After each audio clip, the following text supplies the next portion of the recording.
Lucía Bausela Buscianti es profesora de Lengua y Literatura Inglesa en la Universidad de Salamanca. Se doctoró en la Universidad de Salamanca en 2022 con una tesis sobre el metacómic y sus rasgos estructurales y temáticos. Sus trabajos más recientes, que han surgido como estudios más en detalle de temas mencionados en la tesis, se centran en el cómic estadounidense, la cultura popular y el género de los superhéroes. Ha participado en numerosas charlas, seminarios y congresos, entre las que destacan la de Paul Pop Culture Conference, la International Graphic Novels and Comic Conference, el Congreso Internacional de Investigación sobre Cómic y el Segundo Simposio Internacional de Estudios de Cómic.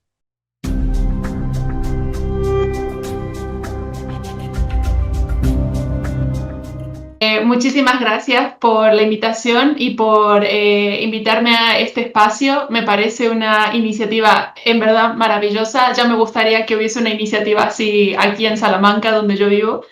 Mi nombre es Lucía, pero me pueden decir Lu si quieren. Y soy profesora en la Universidad de Salamanca, en España. Y a pesar de que yo me dedico a dar clases de literatura inglesa, lengua inglesa, fonética inglesa, mi tarea investigadora se centra en el estudio del cómic y de todos los enfoques, todas las perspectivas desde las que se puede abordar el cómic. Yo apuesto más por un estudio formal del cómic, es decir, su estructura comunicativa. Me interesa muchísimo la pregunta de qué es un cómic, cómo funciona el cómic, cómo se lee un cómic, si es que el verbo leer es el más adecuado. Por ejemplo, eso es algo que a día de hoy se está cuestionando bastante también. Y me gustan mucho los metacómics, que por eso he escrito una tesis doctoral al respecto y es el tema del que vamos a hablar hoy.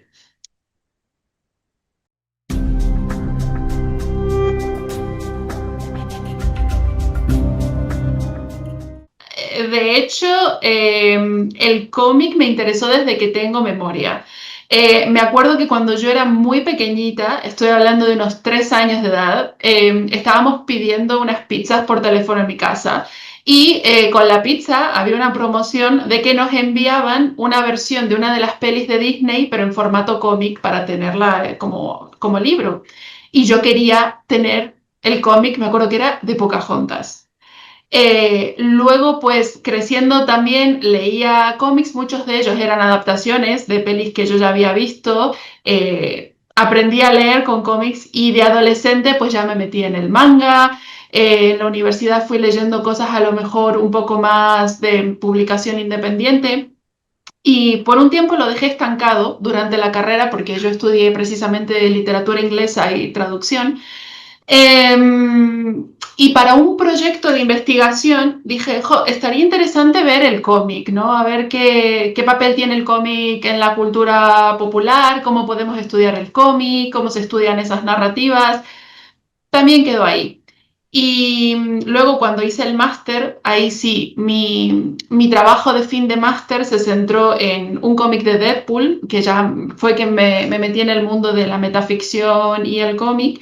Y yo creo que, o sea, por un lado había ganas de estudiar el cómic por una curiosidad personal, por un interés personal, por una fascinación, obsesión personal, pero por otro lado también cuando ya en el máster me metí un poco más de lleno en esta área de estudio, me di cuenta de que había una necesidad, porque ha sido un medio, como bien has dejado caer, que muchas veces se lo ha menospreciado. Es un medio artístico que desde otras disciplinas, desde otras áreas, siempre se lo ha ido como dejando de lado, se lo ha hecho de menos, se lo ha tomado con pinzas.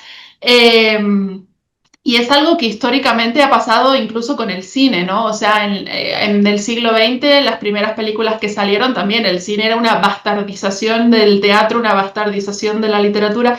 Y ahora mismo con el cómic estamos dando estos primeros pasos de decir, esto es un medio artístico, es un lenguaje propio, es una manera de representar la realidad y las emociones humanas y la experiencia humana en general, tan válida como cualquier otra. Y hay muy poca literatura, hay muy pocos estudios que se centren en el cómic específicamente.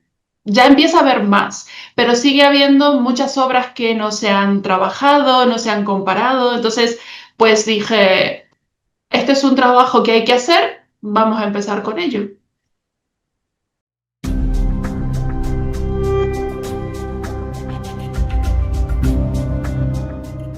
Pues los cómics de los que os voy a hablar hoy, quizás algunos ya los conocéis o quizás otros no. En principio, la palabra metacómic para algunas personas puede ser bastante intuitiva, ¿no? Es una palabra compuesta por dos partes, meta y cómic.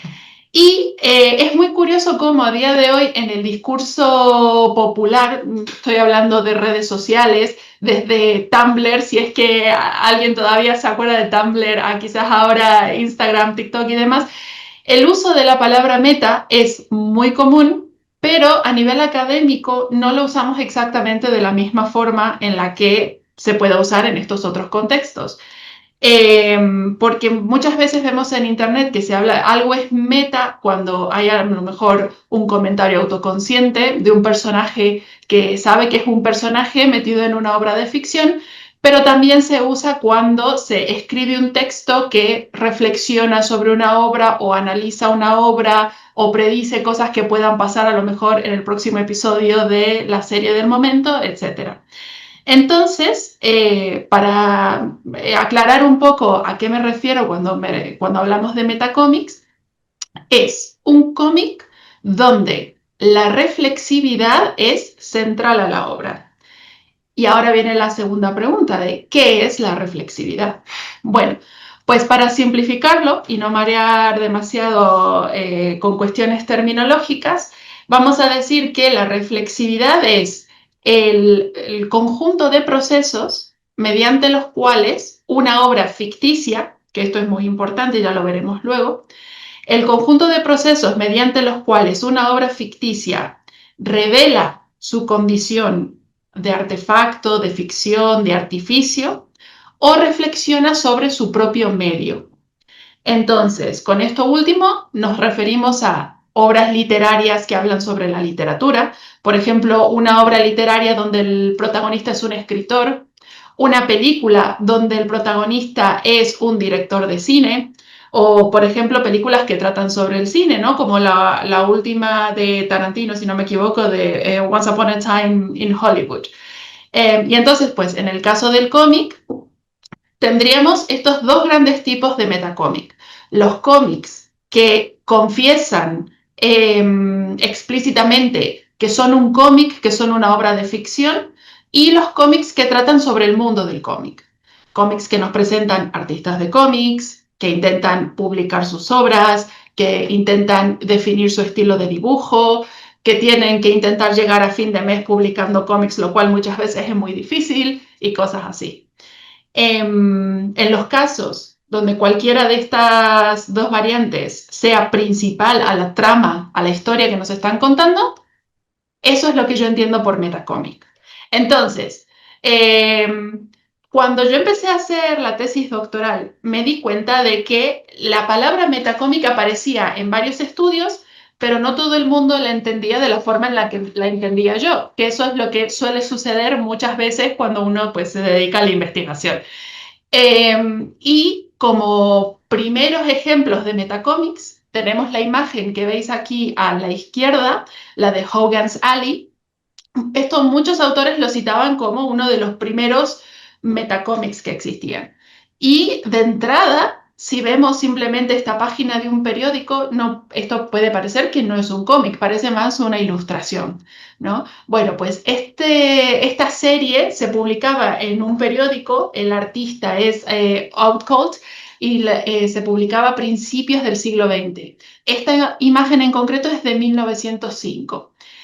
Y consideramos esto un protocómico, uno de los primeros, de las primeras tiras cómicas de periódico, por cómo está organizada la información en la página y la combinación de texto escrito e imagen, ¿vale? Entonces tenemos un paisaje donde están ocurriendo varias cosas, los ojos de los lectores pueden navegar la página en un orden concreto y mientras lo van haciendo, por lo general de arriba a abajo, de izquierda a derecha, nos vamos encontrando con distintas secciones de texto escrito y resulta que la que está en el camisón amarillo del niño que está al final de la página es el niño intentando comunicarse con los lectores. Es básicamente un mensaje dirigido a los lectores directamente que, podríamos decirlo, hablando mal y pronto, rompe la cuarta pared, que también es un término que se usa mucho y luego ya vamos a explicar cómo lo uso yo a nivel un poquito más teórico. Pero aquí básicamente hay un reconocimiento de, hay gente que está leyendo este texto, el niño está dibujado como mirando hacia afuera de esta página, como generando ahí una ilusión retórica, ¿no? De estoy mirando a los lectores, y el uso de la segunda persona, un you, pues delata, ¿no? Esa especie de conexión interdimensional entre la realidad de los personajes y la realidad de las personas físicas. Eso es un caso muy concreto, pues, de una de las tantas técnicas metaficcionales que se pueden usar en el cómic. Otros autores entendían que a lo mejor una disposición particularmente original de las viñetas o la manipulación de los elementos en una página o alterar el orden de lectura de las viñetas era algo metaficcional. Que eso es algo que yo, o sea, es algo con lo que yo no estoy de acuerdo a nivel teórico. Y como caso, como un ejemplo de esto, os muestro la viñeta de Little Nemo in Slumberland, que también es una obra mítica, mítica, mítica de principios del siglo XX, publicada por Winsor McCay. Esta página también es de 1905 y varios autores, por ejemplo, citaban este sueño del pequeño Nemo en concreto como un ejemplo de metacómic por esta viñeta circular que predomina en el centro de la página y sobre todo por la naturaleza onírica. Hay una serie en Netflix que ha adaptado en cierta forma las historias de Little Nemo, que es un niño pues, que cuando se iba a dormir tenía unos sueños bastante peculiares y muy surrealistas. Este es uno de ellos, ¿no? Entonces, claro, manipular la forma de las viñetas o jugar con el orden de lectura no necesariamente implica una reflexión sobre el propio medio del cómic. Es una manera de, no sé, ser más original con los elementos formales, pero no necesariamente se está manipulando el medio en sí o no se está visibilizando la mecánica, la secuencialidad, ¿vale? Como algo esencial en el cómic. Muchas veces también se piensa que la intertextualidad es sinónimo de metacómic. Aquí tenemos dos viñetas de dos cómics diferentes y claramente creo que si con lo poquito que las veáis os vais a dar cuenta de la similitud. La primera, que es la que se publicó originalmente en 1985, es de un cómic de Alan Moore, de una de las tantas series que escribió para DC, en este caso Superman Annual. Bueno, pues está este villano con Batman, la Mujer Maravilla y Robin, y a modo de homenaje, Jones citó esta viñeta en una serie bastante más nueva de 2005 que es Infinite Crisis. ¿Qué pasa? Aquí hay un guiño, correcto, aquí hay un guiño, aquí hay una referencia. Esto a nivel teórico yo lo entiendo como intertextualidad. Es una cita de una obra en otra. El término intertextualidad lo tomo de Gerard Genet, que es un teórico francés de finales del siglo XX, que pues, se dedicó muchísimo al estudio de la narratividad, la transtextualidad desde una perspectiva formal. Y bueno, pues nos aporta mucho de eso. ¿Y qué pasa? Si yo estoy escribiendo literatura, pues lo que tengo, si quiero generar una cita, es simplemente texto escrito.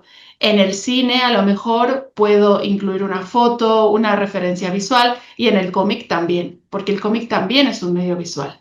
Entonces, pues así vamos descartando, ¿no? Desde, y vuelvo al anterior, la manipulación de la forma de las viñetas, el uso del espacio, la manipulación del orden de lectura a las citas intertextuales o las referencias con otros cómics.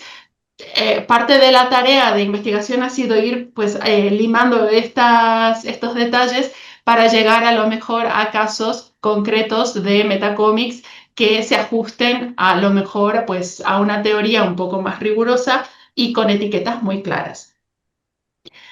Por lo que ahora sí podemos pasar a ejemplos de metacómics según la definición que yo manejo, que no tiene por qué ser la única. Así que estoy más que abierta a sugerencias, a comentarios o adaptaciones. Estaría fenomenal. Por lo pronto, yo sigo la teoría de Javier Pardo, que casualmente es mi director de tesis. Él ha estudiado la metaficción, la reflexividad en distintos medios, en concreto la literatura, el cine y el teatro, y mi tesis básicamente adaptó parte de su corpus teórico al cómic. Entonces yo los tipos de metacómic que reconozco van siguiendo esa teoría.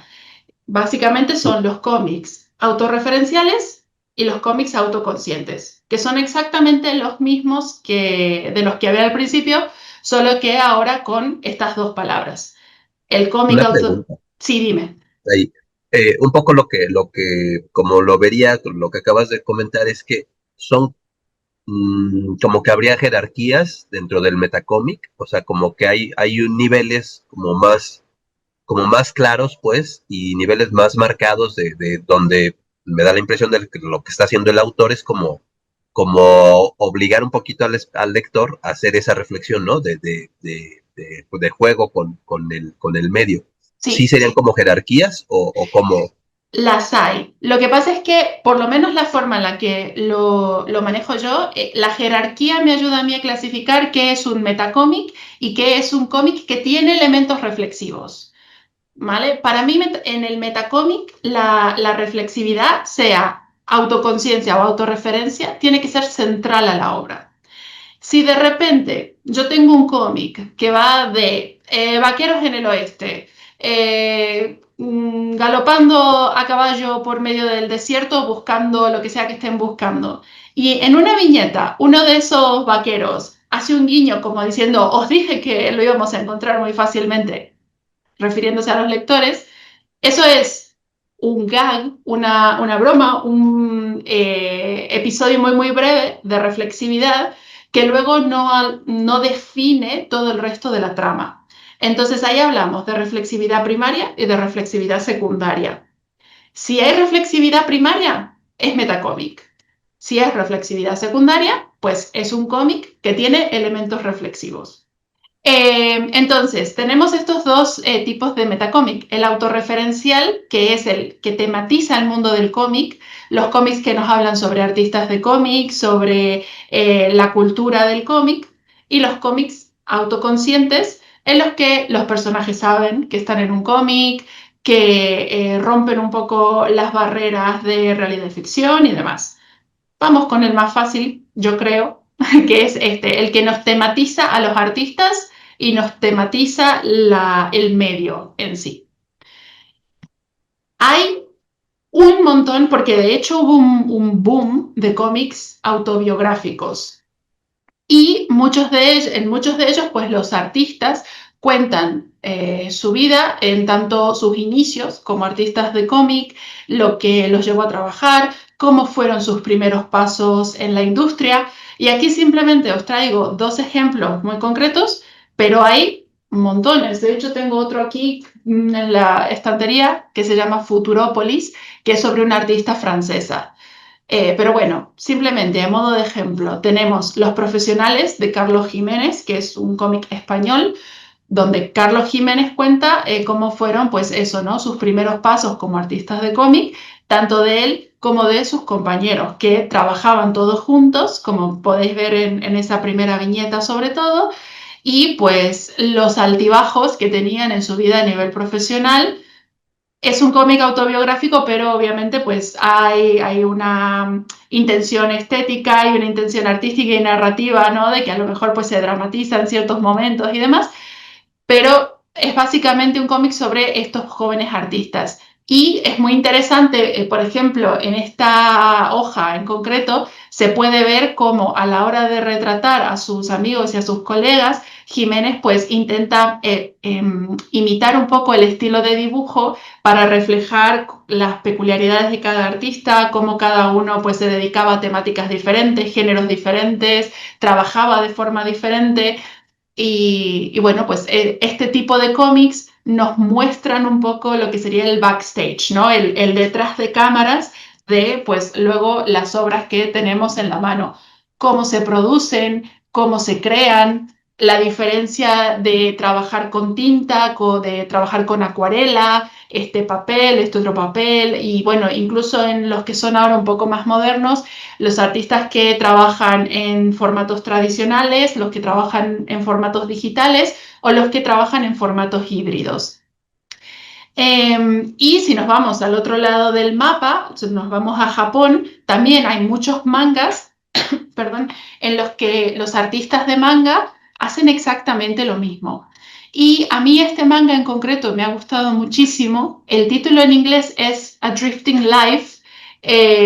No sé exactamente cómo se titula Una vida errante, se llama la traducción en español, que en España se ha publicado, no sé si en México lo tendréis con alguna editorial nacional o importada, igual el título puede variar, lo menciono solo por eso.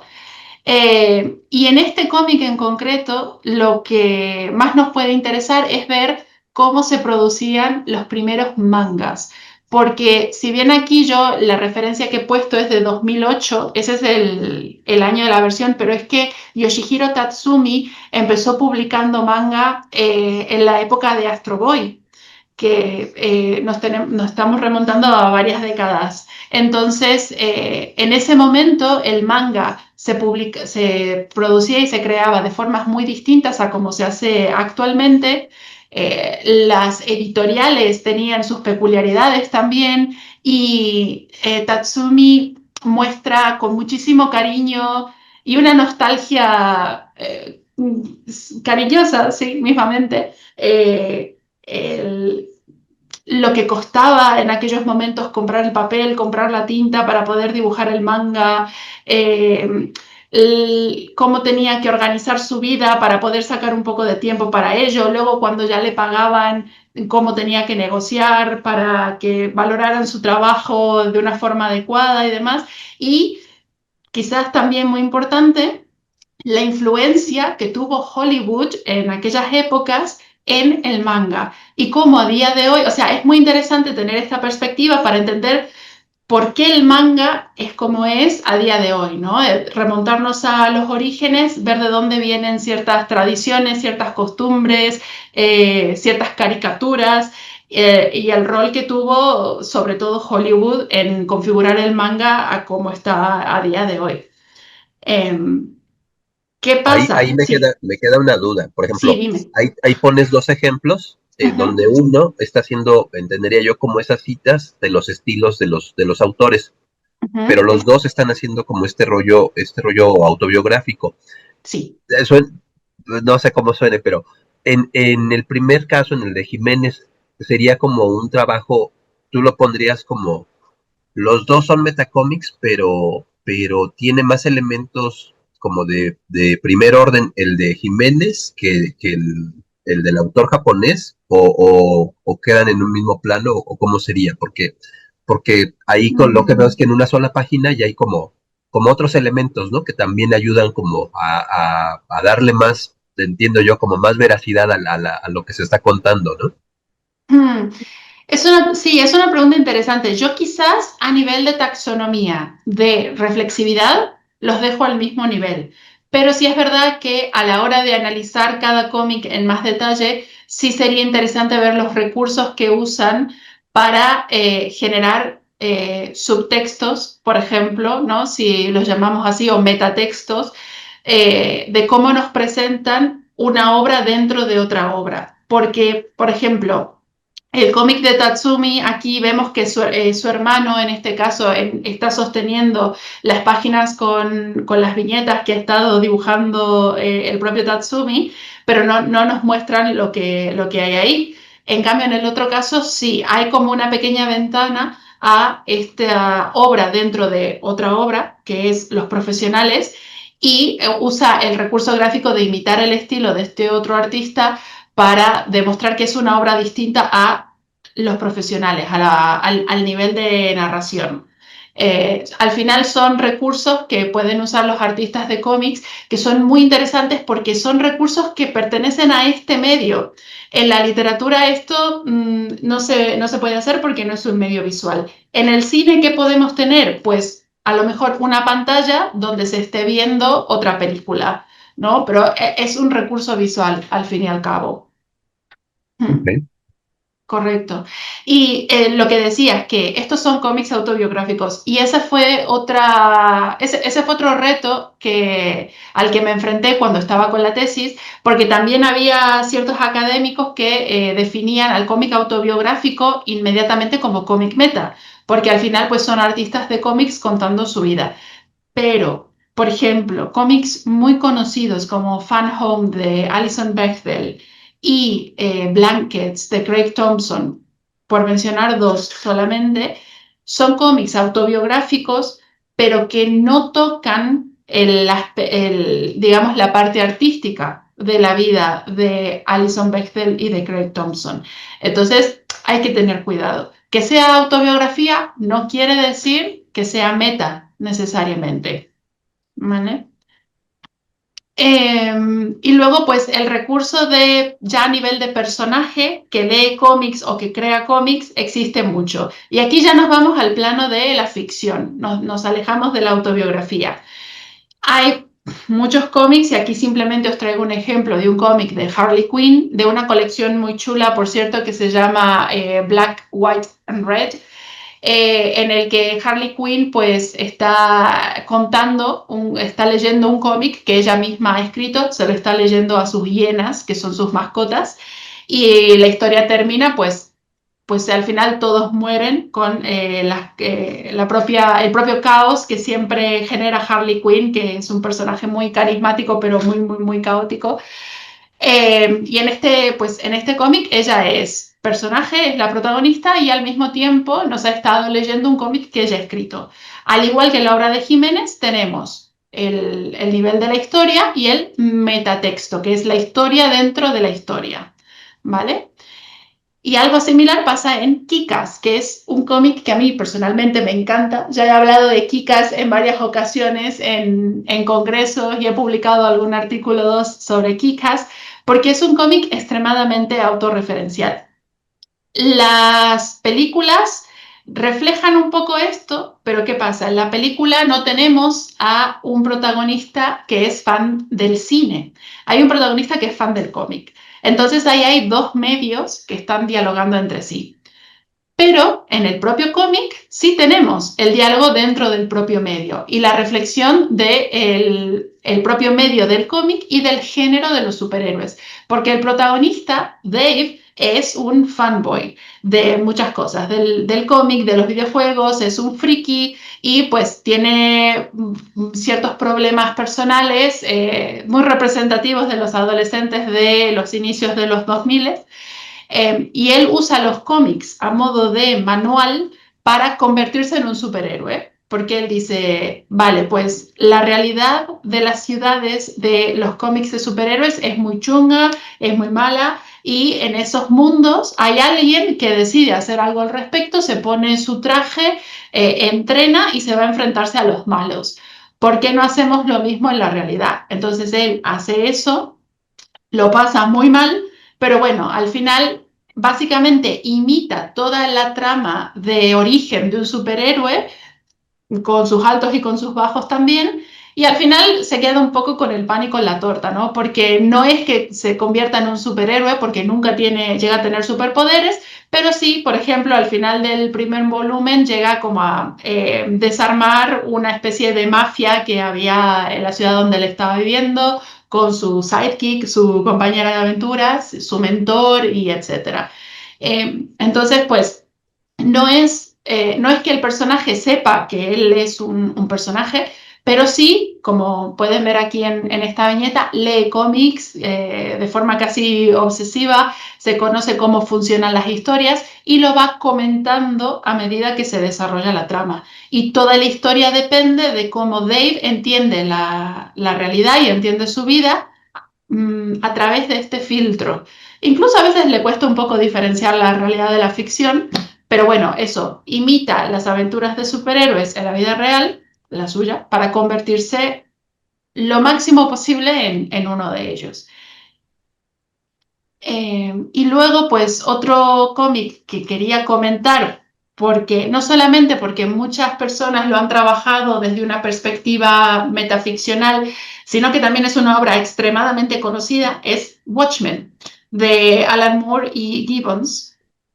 Y aquí la cosa igual se complica un poco, porque perdón, porque este cómic es una crítica, en muchos sentidos, es una sátira al superhéroe, ¿no? Y el rol que tiene el superhéroe, sobre todo en los 70 y los 80, el rol social que tenían y cómo en cierto punto llegaron a ser un poco una plataforma de propaganda para ciertos mensajes gubernamentales y ciertas iniciativas gubernamentales.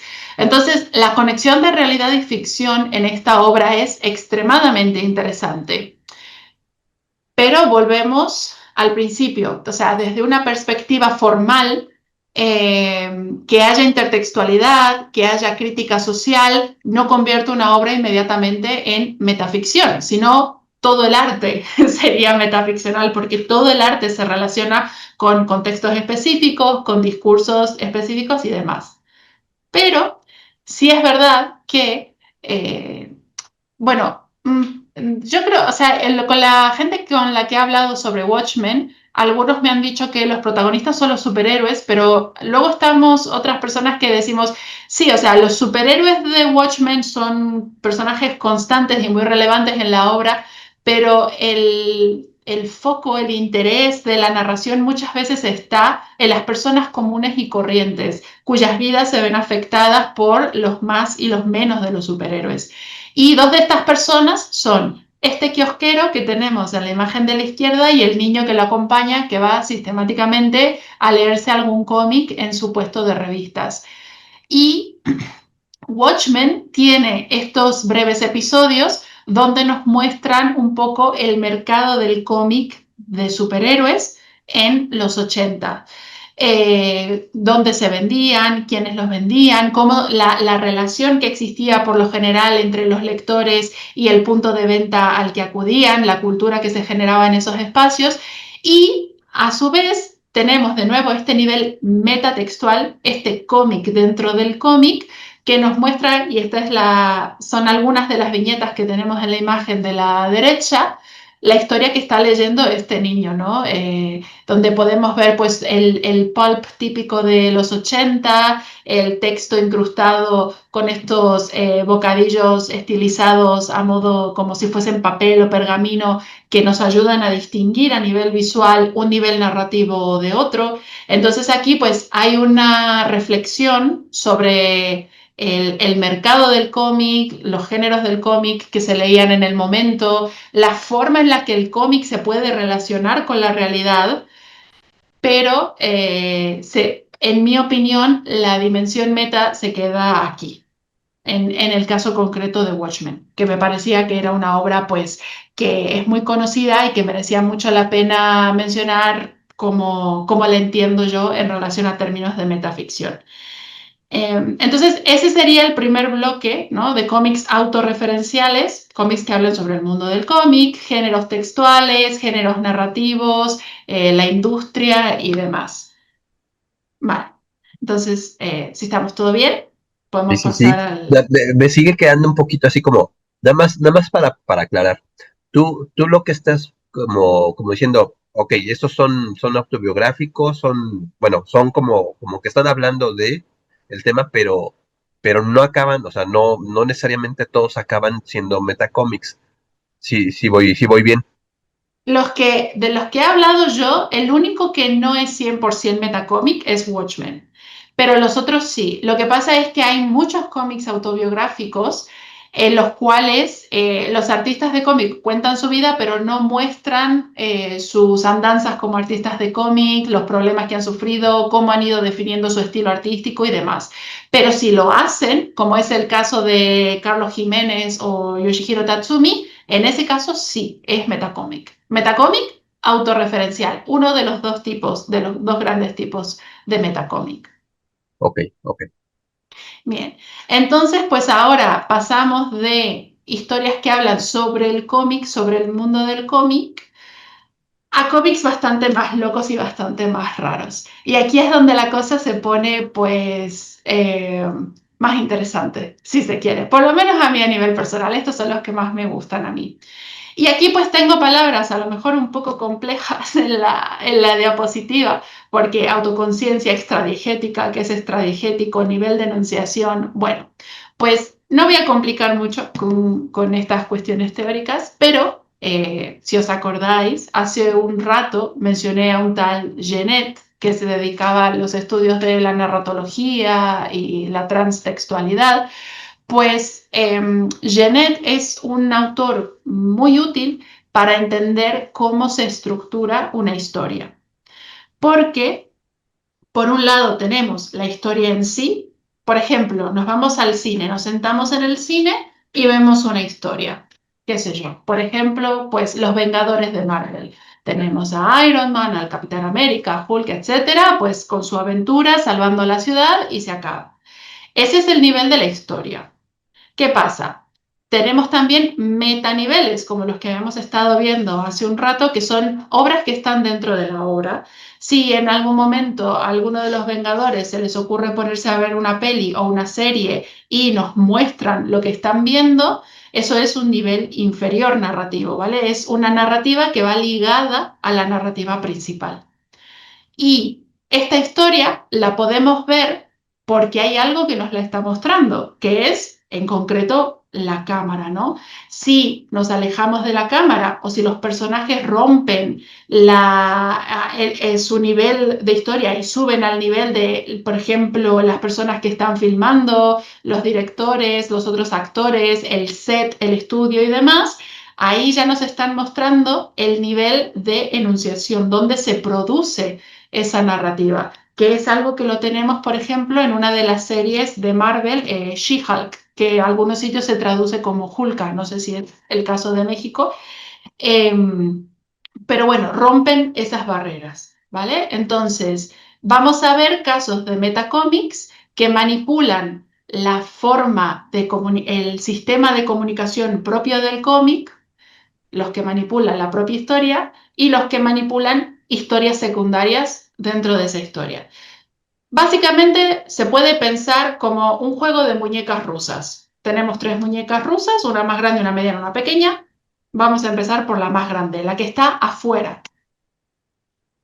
Y aquí tenemos un cómic francés que se titula Filemón, que visibiliza la estructura del cómic, la mecánica de las viñetas y cómo están dispuestas en una página, en un formato físico en este caso, porque esto es del 96 y el cómic digital en ese momento pues todavía no estaba como ahora.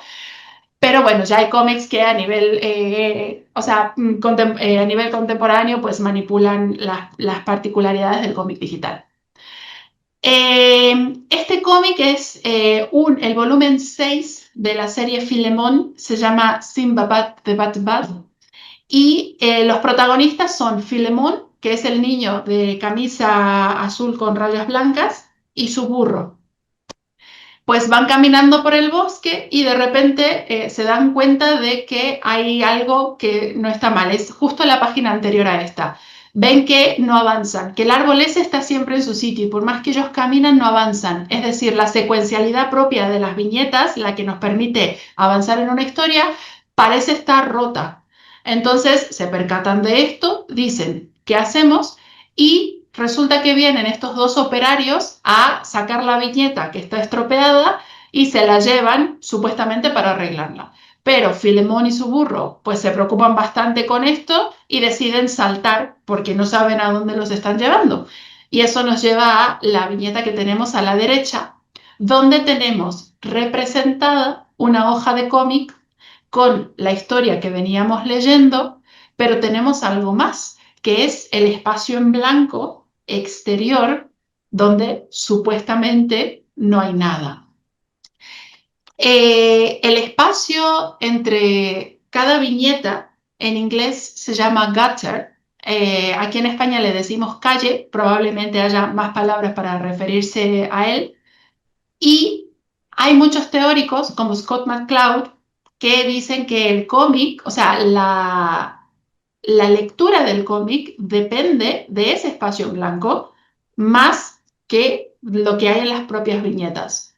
¿Por qué? Porque ese pequeño espacio en blanco es lo que le permite a nuestro cerebro hacer la conexión entre una imagen y otra y llenar el espacio en blanco de el movimiento que ha habido entre una escena y la siguiente. Porque al fin y al cabo, las viñetas en un cómic son imágenes estáticas. Pueden generar la ilusión de dinamismo mediante líneas y diseños de los personajes, pero son imágenes estáticas. Entonces, la forma en la que vemos que hay movimiento es por un proceso que está en nuestra cabeza.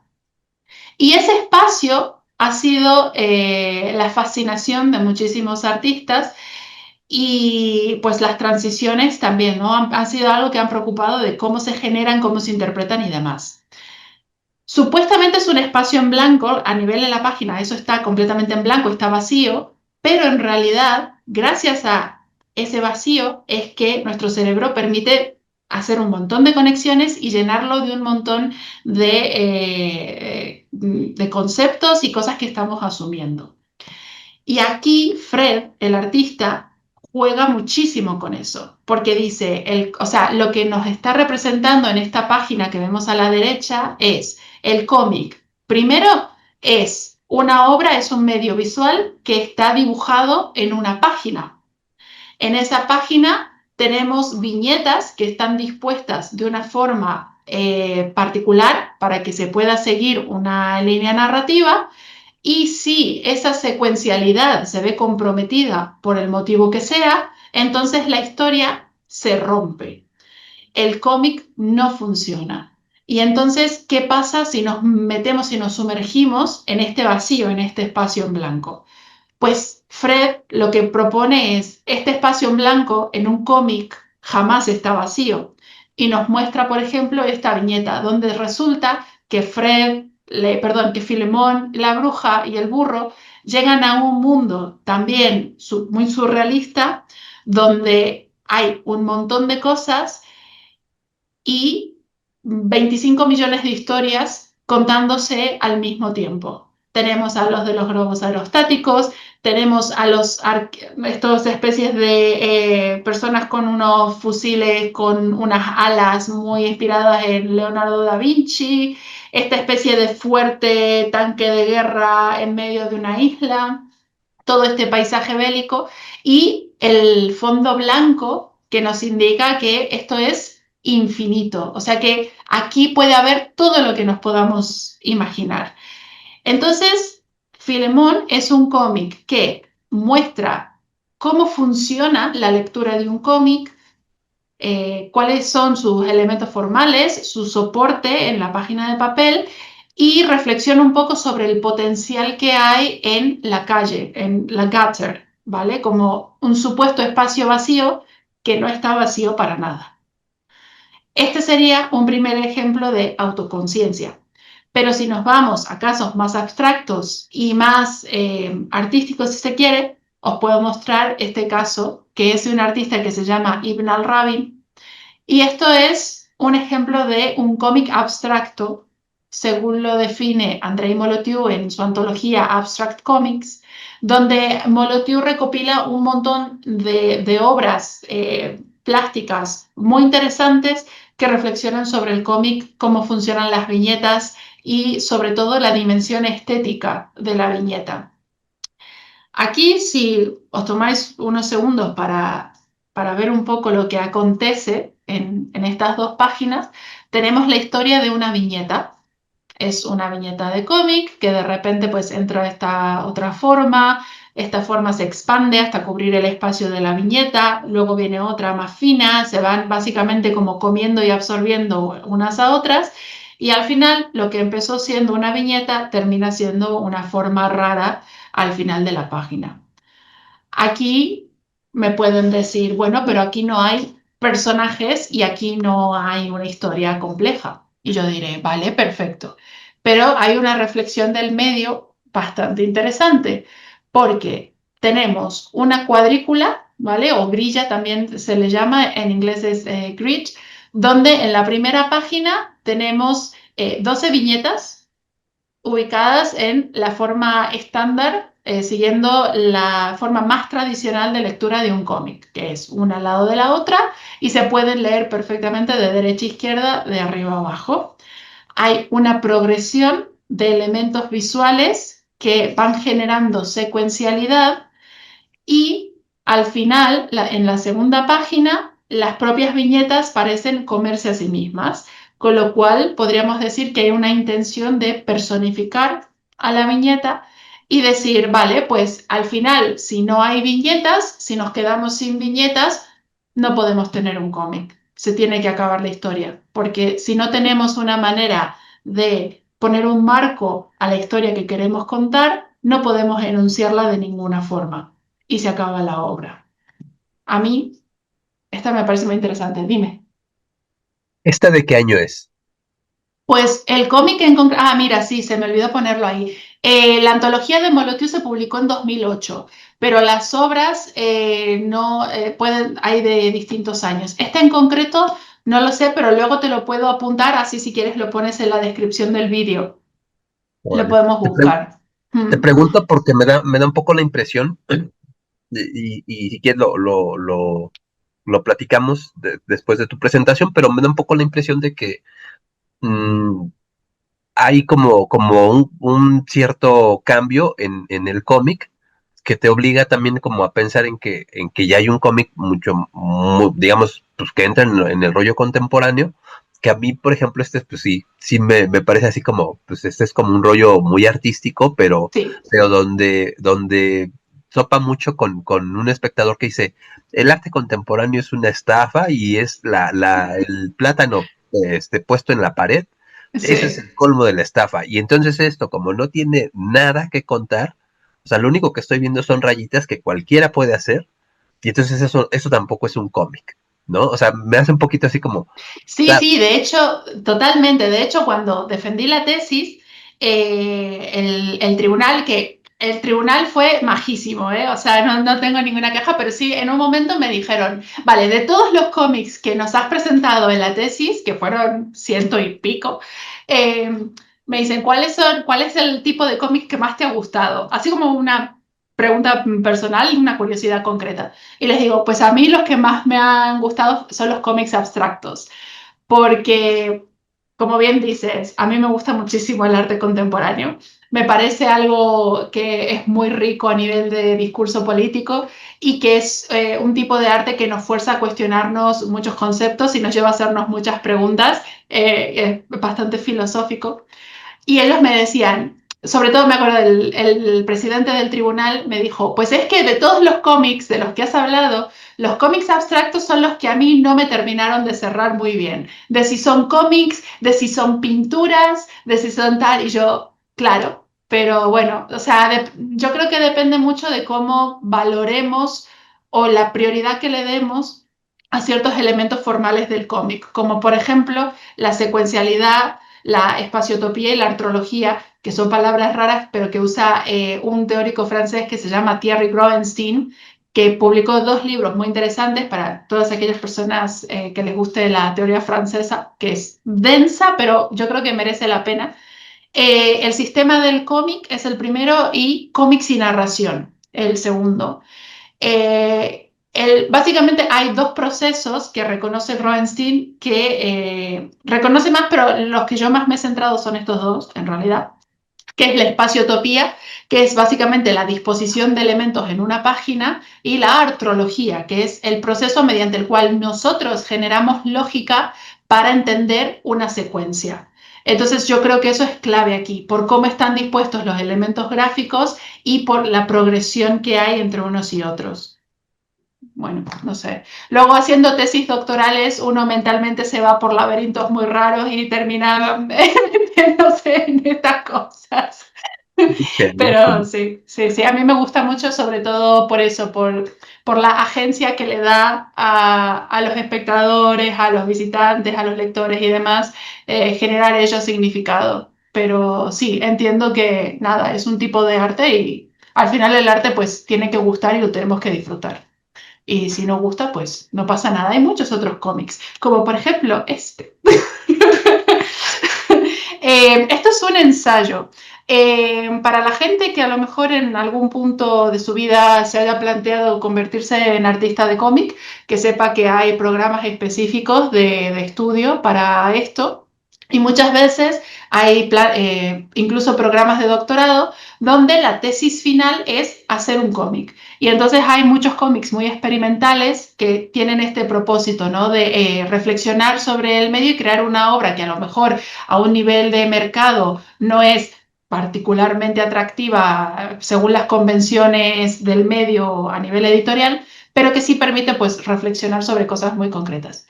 Y este estudio es de Madden, de 2005, que se llama 99 formas de contar una historia, 99 ways to tell a story.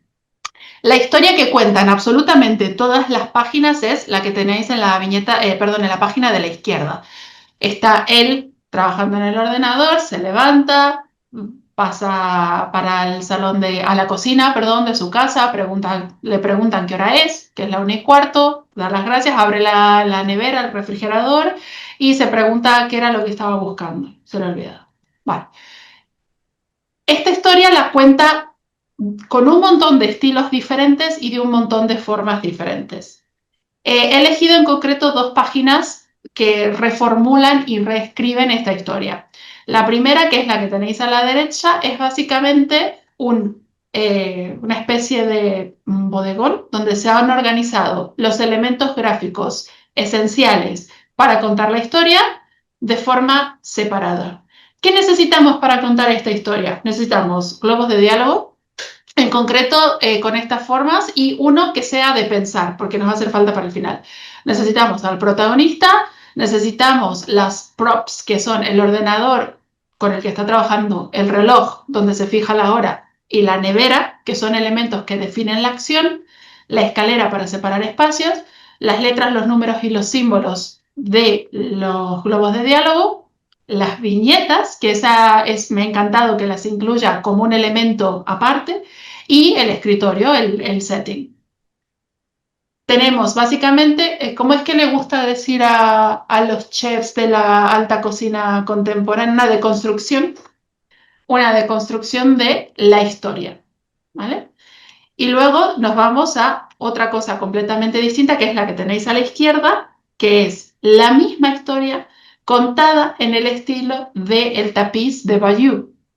El tapiz de Bayeux se considera por muchos expertos del cómic como uno de los protocómics más interesantes a nivel histórico, porque es básicamente una pieza enorme donde se cuentan eventos históricos mediante arte secuencial.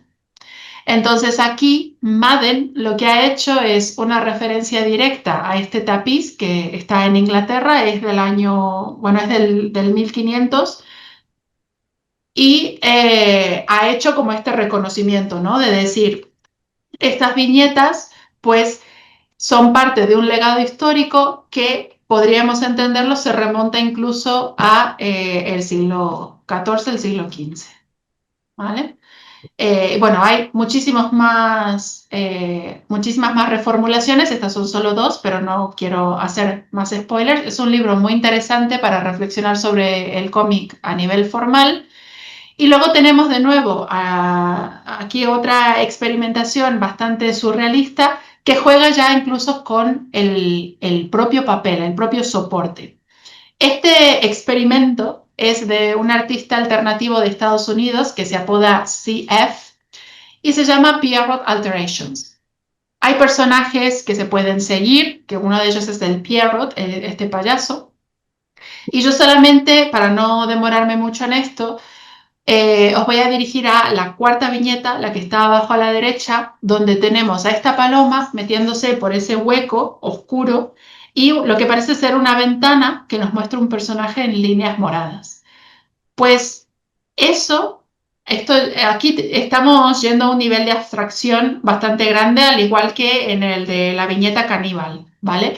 Pero básicamente en esa sección de la página tenemos dos viñetas. La que es la que conforma, digamos, la acción de la paloma que se mete por este agujero y esa otra viñeta que tenemos un marco, ¿no?, que nos da vista a este otro personaje.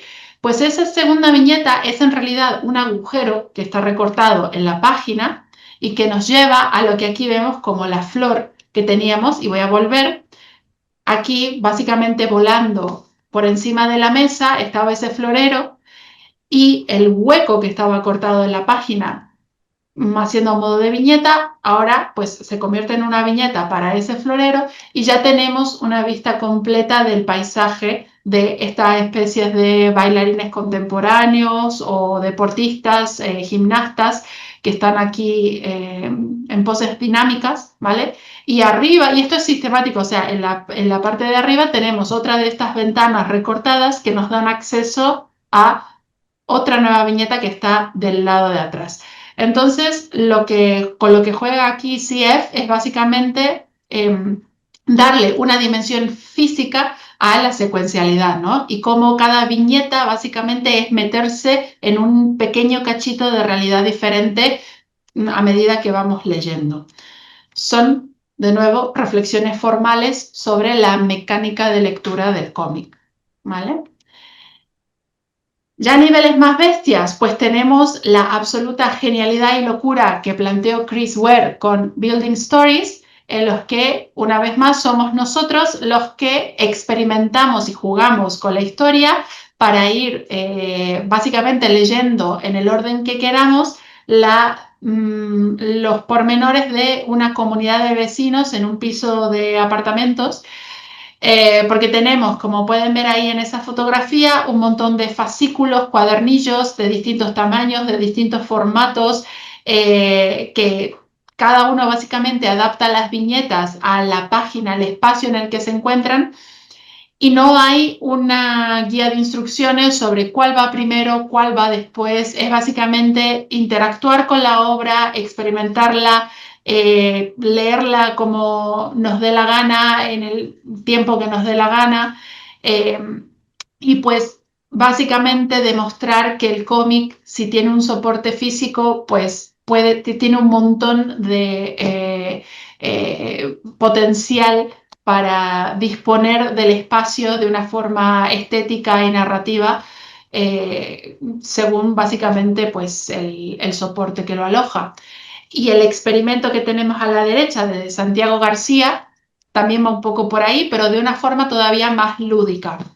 Esta foto la saqué de su Twitter, porque él posteó este ejercicio en su cuenta de Twitter. Y es eso, ¿no? Al igual que lo que comentaba del libro de Madden, es un ejercicio, es simplemente un estudio donde García dibujó un cubo con viñetas puestas. Entonces, ¿qué pasa? En el momento en el que nosotros tengamos el cubo en nuestras manos, no tenemos un inicio y un fin claro. No es como un libro que tenemos la portada y lo vamos leyendo. Aquí, depende de cómo interactuemos con el cubo, pues somos nosotros los que generamos secuencialidad mediante nuestra propia interpretación de las escenas que se representan en las viñetas. Y pues otros dos experimentos así, bueno, no experimentos porque estas son al final obras publicadas en formato libro, son Meanwhile de Jason Shiga y You Are Deadpool de Ewing y Salva Spin. Son cómics juego. Ambos son cómics que siguen el estilo de las historias de Elige tu propia aventura, donde nos plantean una trama con un personaje principal y tenemos opciones, ¿no? Opción A, opción B, por lo general. En algún caso concreto, opción C, opción D, pero por lo general son dos, para básicamente decidir el destino del personaje y ver qué historias nos puede contar. Tienen un montón de finales alternativos, algunos más graciosos, algunos más dramáticos, y tienen eventos que para llegar a ellos tenemos que hacer trampa. Tenemos que en algún momento saltarnos alguna página o desobedecer las reglas del juego. Y también, o sea, básicamente le sacan muchísimo provecho al formato libro. En el caso de Meanwhile, mediante estas pestañas que están al lado para poder ir de una página a otra. Y en el caso de este cómic de Deadpool, poniéndole número, que de hecho lo tengo aquí al lado, le pone número a las viñetas y entonces así sabemos cuándo saltar de una a otra y nos lo dicen, pues en cada una de las viñetas nos dice, pues ahora te tienes que ir a la 38. Vale, pues en algunos casos haces trampa porque ves las otras cosas que hay en la página y cuentan un poco con eso también. Pero una vez más, son formas de visibilizar el soporte, visibilizar las convenciones de lectura, la forma en la que nos relacionamos con los personajes y le dan un papel bastante más activo a los lectores, jugadores quizás en este caso. Y bueno, pues son cómics muy interesantes también a nivel temático y formal. Pero hiciste un comentario. Sí. Dijiste algo así como, estos son experimentos, bueno, no, no son experimentos porque Mm. están en el formato, ya están impresos en el formato libro. Mm. Eh, Ahí, por ejemplo, a mí me da un poco la impresión, por un lado, de que el asunto como de las definiciones, supongo yo que es como muy resbaloso a veces, y Sí. el asunto experimental Sí. permite un montón esas salidas, Sí, tienes ¿no? razón, sí, sí, sí, tienes razón. Yo lo dije porque al final, o sea, estos cómics sí están planteados como libros de venta al público más general, a diferencia de La Caja de Santiago García o los cómics estos que se publican como tesis doctoral, como por ejemplo el de Madeno and Flattening de Nick Susanis, que es otro autor que no he incluido. Pero sí es verdad que tienen su dimensión experimental completamente. Tienes toda la razón. Sí, sí, sí. Ok, ok. Vale. Y entonces, ahora que hemos visto ejemplos de cómics que básicamente reflexionan sobre sus propias convenciones a nivel enunciativo, ¿vale? La forma en la que se cuenta una historia mediante cómic, vamos a ver cómics que rompen los niveles narrativos y volvemos a esas muñecas rusas que había mencionado al principio y vamos a jugar con esas tres. Entonces, vamos a empezar con cómics que cuentan cómo se creó el propio cómic que estamos leyendo.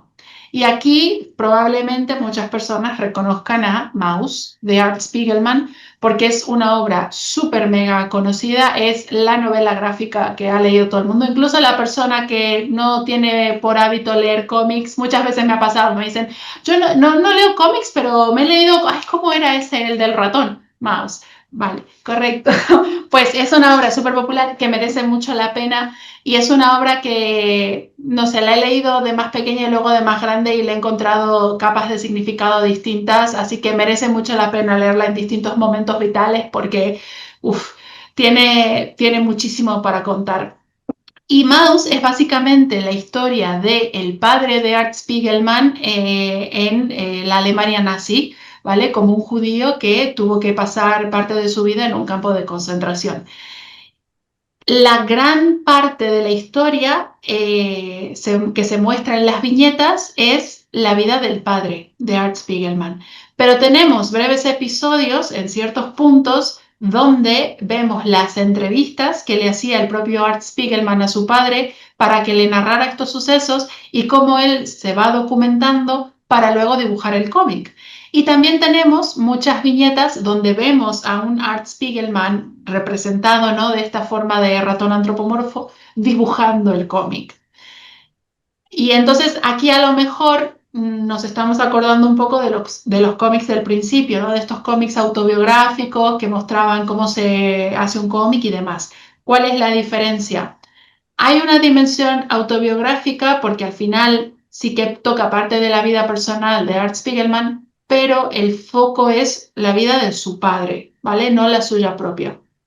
Y después está el hecho de que el cómic que Spiegelman está dibujando y el cómic para el cual se está documentando es el propio cómic que tenemos en nuestras manos o en nuestras pantallas a día de hoy. Y entonces ahí sí que hay un comentario sobre la propia obra, no sobre la industria del cómic en general, ¿vale? Entonces por eso aquí hablamos de un cómic autoconsciente, porque está hablando de esta obra en concreto, ¿vale? Y Maus tiene esta dimensión metaficcional. Eh, lo que engaña es la obra que muchas veces lo acompaña, que es MetaMouse, que también la publicó Art Spiegelman, que tiene el prefijo meta, pero porque es justamente un comentario de Art Spiegelman, ya un poco más a nivel de ensayo, si se quiere, o periodístico, o a nivel de vida real, sobre la obra, ¿vale? Pero no es una obra ficticia, por lo tanto no es un metacómic. Simplemente tiene el prefijo meta. Entonces, este tipo de obras ya se estudiaron en la literatura, se llama ficción autogenerativa, porque es una obra que nos la van contando y tenemos un personaje que ha generado esta misma obra que estamos leyendo. Y por lo general hay muchas que al final tienen, ¿no? Lo revelan y entonces pues me puse a escribir esta película, o el guión de esta película, o me puse a escribir este cómic. Pero hay otros casos en los que dentro de la misma trama ya nos van dejando caer que se terminó escribiendo esta historia. A nivel ya de cómics de superhéroes, tenemos un cómic que recomiendo mucho. Si os gusta el arte de la guerra o así a lo mejor un poco historias bélicas o teorías sobre el tema, el arte de la guerra de Deadpool en concreto es muy interesante. Porque es un cómic que Deadpool decide generar, no necesario, a pesar de que ahí lo vemos escribiendo, la cosa se tuerce un poco. Bueno, siendo Deadpool un mercenario y un anti-superhéroe no es para sorprendernos, pero básicamente Deadpool dice, vale, yo quiero aplicar el arte de la guerra a mi mundo, ¿no? A los superhéroes. ¿Cómo influiría eso? En algunos puntos lo vemos básicamente elaborando un guión. En esta página específicamente vemos las decisiones que va tomando para configurar a uno de los villanos, qué rasgos pueden ser más atractivos, qué rasgos pueden ser más complicados. Y al final, cuando Deadpool la lía en su mundo, básicamente haciendo que los héroes se enfrenten unos con otros y viendo cómo el arte de la guerra de Sun Tzu puede funcionar a nivel empírico en la vida real, él recopila toda esa información y se la lleva a los editores de los cómics de Deadpool en una de las oficinas de Marvel, que aquí están representados un poco con el atuendo de los cómics de Doctor Extraño, Doctor Strange. Les presenta el manuscrito, que se lo rechazan, y pues les mete 2 tiros, y los mata despechado y se va.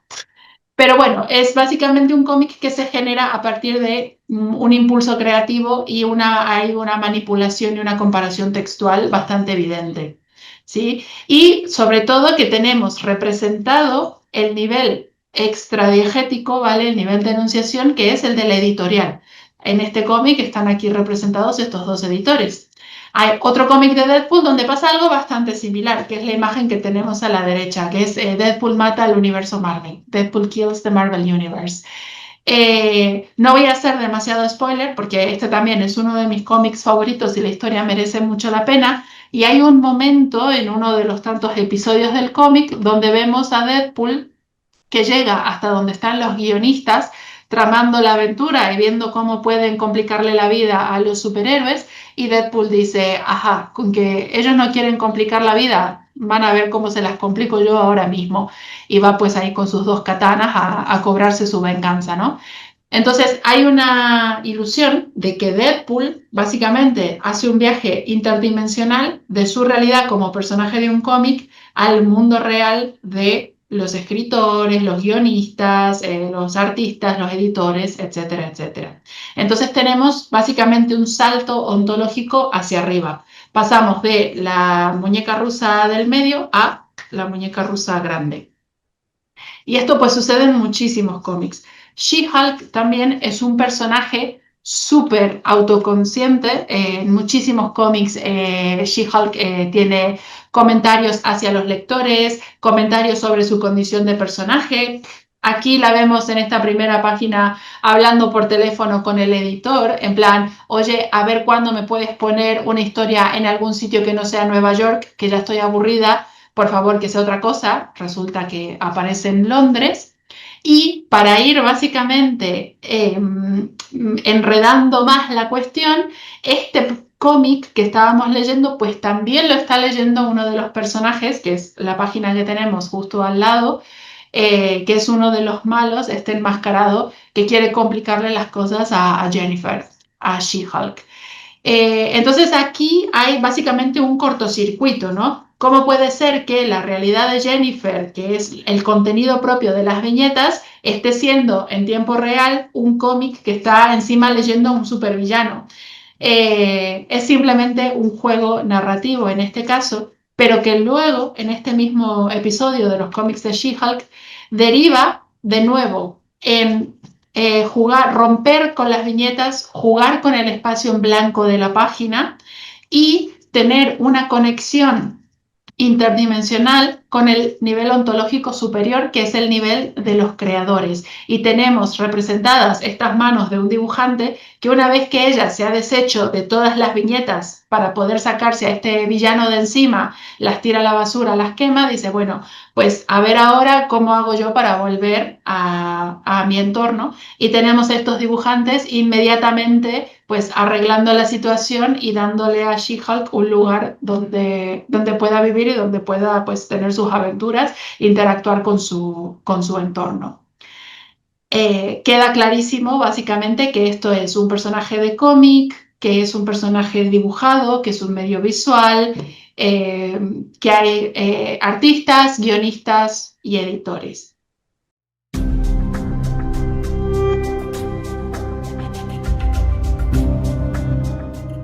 Esa es una pregunta muy válida y esa es una pregunta que yo básicamente en algún lado de la tesis la dejé caer como que es una vía de análisis necesaria, pero yo creo que a nivel académico, para centrarnos en esa pregunta, nos tenemos que ir a algo multidisciplinar con sociología, realizar encuestas, hablar con las editoriales, analizar los volúmenes de venta, que es algo que yo no he hecho, quizás a futuro se podría hacer, porque no, me parece algo súper interesante.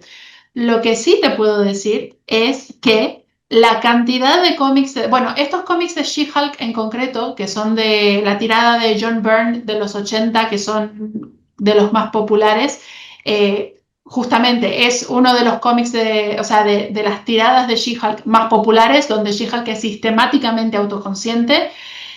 Y a nivel actual, los cómics de Deadpool tienen un nivel de arrastre, o sea, una popularidad increíble.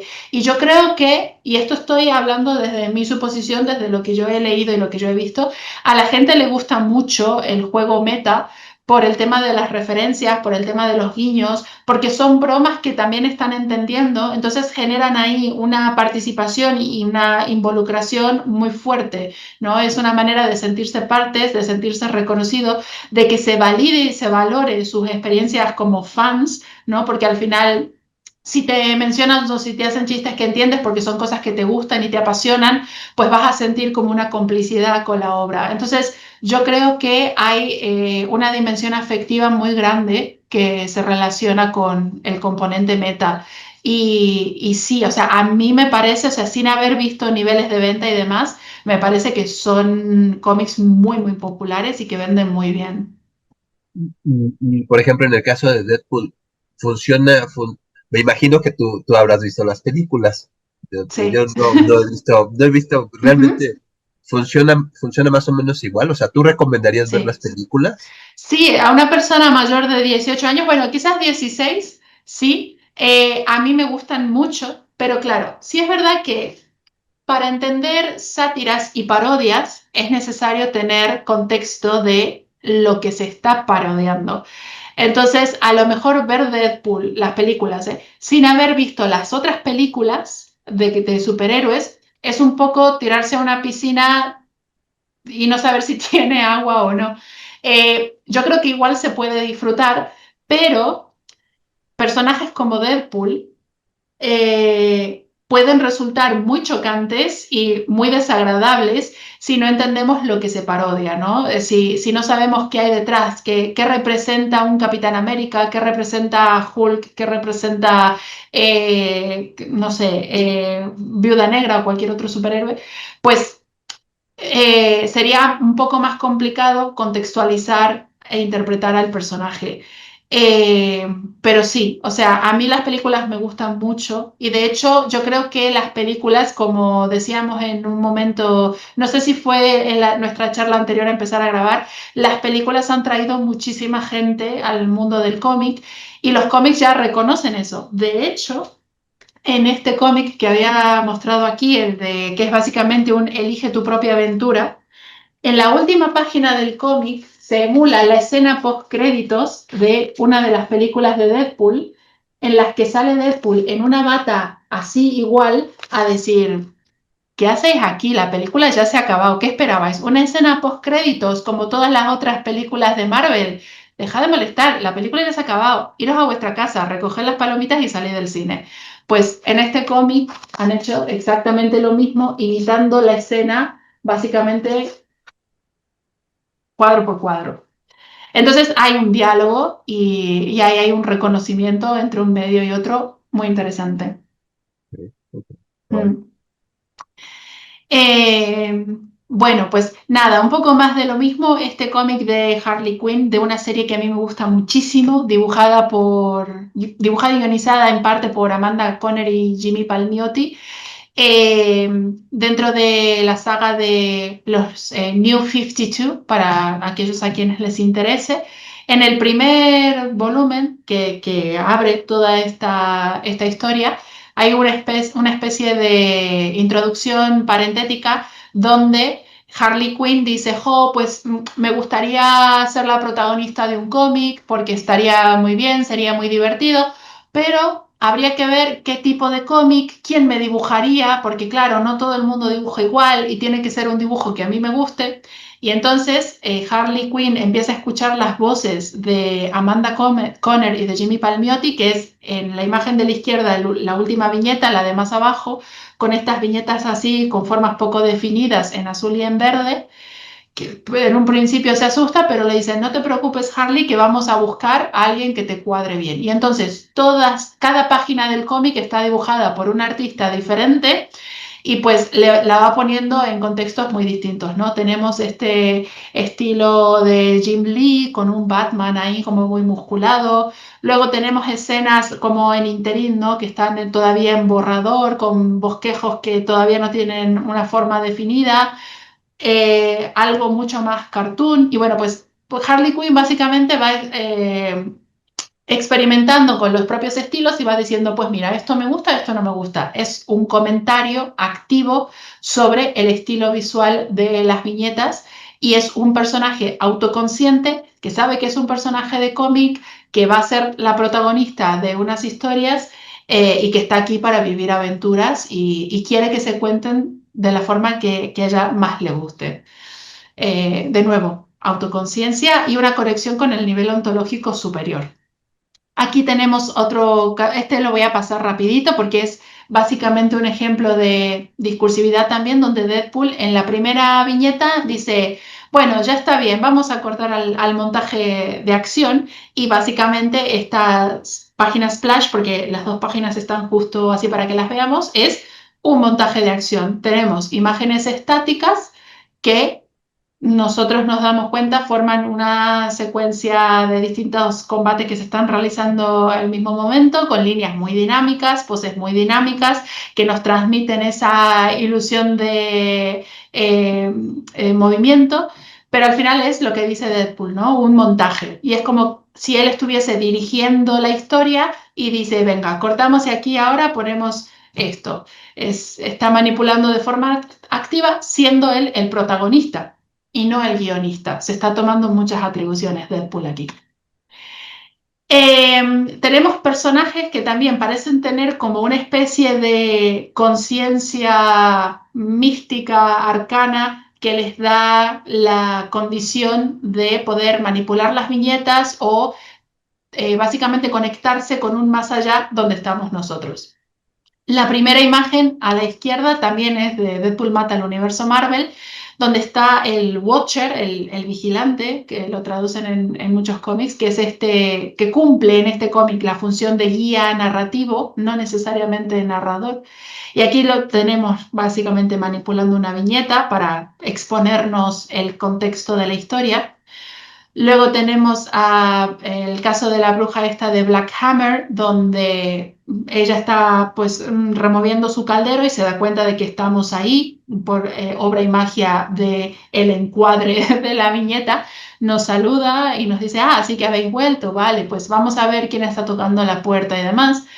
Y luego otro ejemplo de comentario autoconsciente de Deadpool, que en las viñetas del final de la página nos dice, recordad que esto ha pasado en el primer fascículo de los cómics. Le preguntan, ¿a quién le estás hablando? Él dice, a ellos, y señala como hacia afuera del panel, todo en una ilusión. Entonces, pues esto, ¿no? Esto es uno de los elementos que muchas veces generan autoconciencia, que es la discursividad, que es básicamente el lenguaje escrito, el lenguaje verbal de el texto de las viñetas, de los globos, de los cuadros, que básicamente conectan con los lectores, con los editores y demás, y la autoconciencia de los personajes, que en inglés este término sería self-awareness. Bien. Bien, aquí tenemos más ejemplos, pero bueno, yo creo que si queréis, los que estén interesados pueden pausar el vídeo aquí para leerlo más en detalle, pero es básicamente un cómic de Batman donde el Joker al final parece ganar esta autoconciencia por su propia locura. La protagonista de Empowered, que está hablando con los lectores y ella misma reconoce, ay, bueno, esto es bastante meta lo que estoy haciendo aquí. Y el caricaturesco Batmite, que es un personajillo, un duende de los cómics de DC, que se queja un poco de las historias en las que siempre lo ponen, quiere otro tipo de historias y tal, y eso termina teniendo consecuencias porque hay algún artista que desde el nivel extradigético pues empieza a borrarlo a la forma de castigo. Y ya si nos vamos al plano un poco más filosófico y existencial, tenemos cómics donde los personajes que se dan cuenta de que son personajes lo hacen dentro de la propia historia. Y esto es motivo de una crisis existencial muy grande.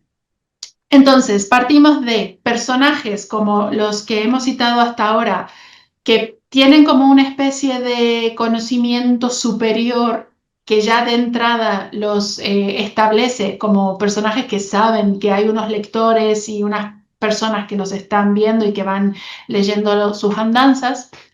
Pero luego tenemos a estos otros que mediante algún evento en concreto tienen una anagnórisis, ¿vale? Se dan cuenta de que son personajes que están metidos en un mundo ficticio.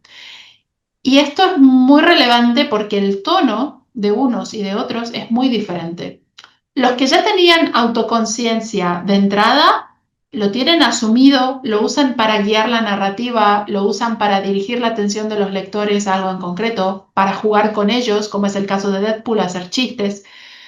Pero los que se dan cuenta dentro de la historia suelen tener una crisis existencial muy grande porque se dan cuenta que todo este tiempo los han estado usando y manipulando para entretener a lectores y que su vida es básicamente algo que está al servicio de los deseos un tanto sádicos de un grupo de personas abstractas que quiere ver pues cómo sufren básicamente y cómo pasan por un montón de problemas. Porque al final, independientemente de que muchas historias acaben en un final feliz, es verdad que todo el proceso pues es básicamente protagonistas sobreponiéndose a obstáculos, a problemas y cosas así. Uno de ellos es Animal Man, pero en concreto la tirada de Grant Morrison, porque este cómic de superhéroes, o sea, tiene distintas series, ha pasado por distintos guionistas y dibujantes, y la que tiene un componente metaficcional es esta, la de Grant Morrison de los 90. Animal Man es un superhéroe que tiene poderes especiales que le permiten comunicarse con los animales, ¿vale? Pero los eventos de esta historia lo llevan a darse cuenta, o sea, empieza a ver, como en el caso de Filemón, que había cosas en la propia secuencialidad de la historieta que no tenían sentido, empieza a ver como estos glitches y se da cuenta de que hay cosas que no tienen mucho sentido, empieza a indagar, empieza a rebuscar y un poco siguiendo el espíritu del show de Truman, una muy buena película que recomendada para que todo el mundo la vea, empieza a escarbar y llega hasta el espacio en blanco es el espacio entre una viñeta y otra, cae aquí, está perdido, no sabe qué hacer y de repente, como pueden ver en la última página que está a la derecha, se da cuenta de la existencia de los lectores y parece verlos de repente. En Animal Man incluso hay un momento donde el protagonista se encuentra con Grant Morrison, tienen una conversación sobre el rol del cómic en la vida de las personas, el rol de las historias ficticias en la vida de las personas, el rol de los superhéroes, qué tipo de historias cuentan los cómics de superhéroes, cómo conecta a la gente con ellos y qué pasa con los superhéroes cuando sus historias acaban. Es muy interesante, bastante filosófico si queremos irnos a ese plano. Y aquí tenemos 3 ejemplos más de la forma en la que se representa esta anagnórisis metaficcional, ¿no? Esta toma de conciencia de un nivel existencial, ontológico diferente al de la propia realidad. La primera es un cómic de Deadpool, donde tenemos una metáfora visual que es este cristal en el que básicamente es lo que sería la cuarta pared, ¿vale? Que en un cómic no tenemos una cuarta pared, porque en un teatro, que es de donde viene ese término, sí. En el teatro tenemos un escenario donde hay una pared al final, unas supuestas 2 paredes a los costados, que son por las que entran y salen los actores, y luego tenemos la pared invisible que separa la acción del escenario de las personas que están en las butacas. Y esa pared era sagrada para el naturalismo del teatro de finales del siglo XIX, principios del siglo XX. ¿Qué pasó luego? Pues con el arte más contemporáneo, el posmodernismo y demás, se rompía esa cuarta pared para permitir la interacción de actores, actrices y público. Y el término quedó fosilizado en los discursos populares, pero si tenemos que ser muy, muy, muy específicos a nivel académico, ese término yo siempre prefiero dejarlo para el medio al que le corresponde y aquí pues podemos hablar de metáforas visuales que rompen niveles ontológicos o que representan una metalepsis, que es de nuevo un término de Gerard Genet. ¿Y qué es una metalepsis? Pues es básicamente un salto de un nivel de realidad a otro. Un personaje que salta al nivel de realidad de sus creadores o un personaje que salta al nivel de realidad de un libro que está leyendo. El primero ya lo hemos visto en varias ocasiones, el segundo lo vamos a ver ahora enseguida. Entonces, en este cómic de Deadpool tenemos este cristal que simula un poco esa supuesta cuarta pared. Luego, en el cómic que tenemos en el centro, que se llama Doctor 13, vemos básicamente el protagonista ha encontrado una especie de cómic escrito por un sabio místico que no saben muy bien quién es y se da cuenta que lo que está leyendo es justamente lo que está pasando en momento real. Y para no morir, básicamente le dice a los lectores, no deis vuelta a la página, porque si dais vuelta a la página, esto se acaba. Entonces, pues tenemos 2 opciones, o dejar el cómic ahí y dejarlos congelados en el tiempo pero vivos en nuestra estantería, o acabar la historia. Pero bueno, es un momento en el que el protagonista se da cuenta de que es un personaje en una historia y lo que hace es simplemente enviarle esta súplica a los lectores. Y el último ejemplo es de uno de los cómics de Capitán Marvel, en el que básicamente cancelaron la tirada, cancelaron esa saga, tuvieron que cerrar la historia y entonces pues lo que hacen es esto, ¿no? Tenemos este personaje con una apariencia bastante cósmica que viene a decir, bueno, pues todo muy bien hasta aquí, pero tenemos que cerrar esto y como si fuese una persona gestionando un set en un estudio, recogen esta cortina que es el fondo de la página y muestran una vez más el espacio en blanco de esa nada tan propia de las páginas de cómic. Entonces, pues aquí son eso, personajes que se dan cuenta que están en una realidad de viñetas. Personajes que se meten en historias que están dentro de la propia historia. Volvemos a Deadpool. Las dos primeras imágenes aquí en esta diapositiva son de un cómic que se llama Deadpool Illustrated, en el cual Deadpool se mete, él tiene un aparato, ¿vale? Aquí hay un componente de ciencia ficción, tiene un aparato que le permite viajar a otros mundos y en concreto él elige viajar a los mundos de las obras de literatura clásica, los clásicos de la literatura. Moby Dick, Mujercitas, Tom Sawyer, Sherlock Holmes, La Odisea, Don Quijote, etcétera, etcétera. Tiene su propósito, que no voy a spoilear porque también es muy cortito, tiene solamente 4 fascículos y vale muchísimo la pena. Es la continuación de Deadpool mata el universo Marvel.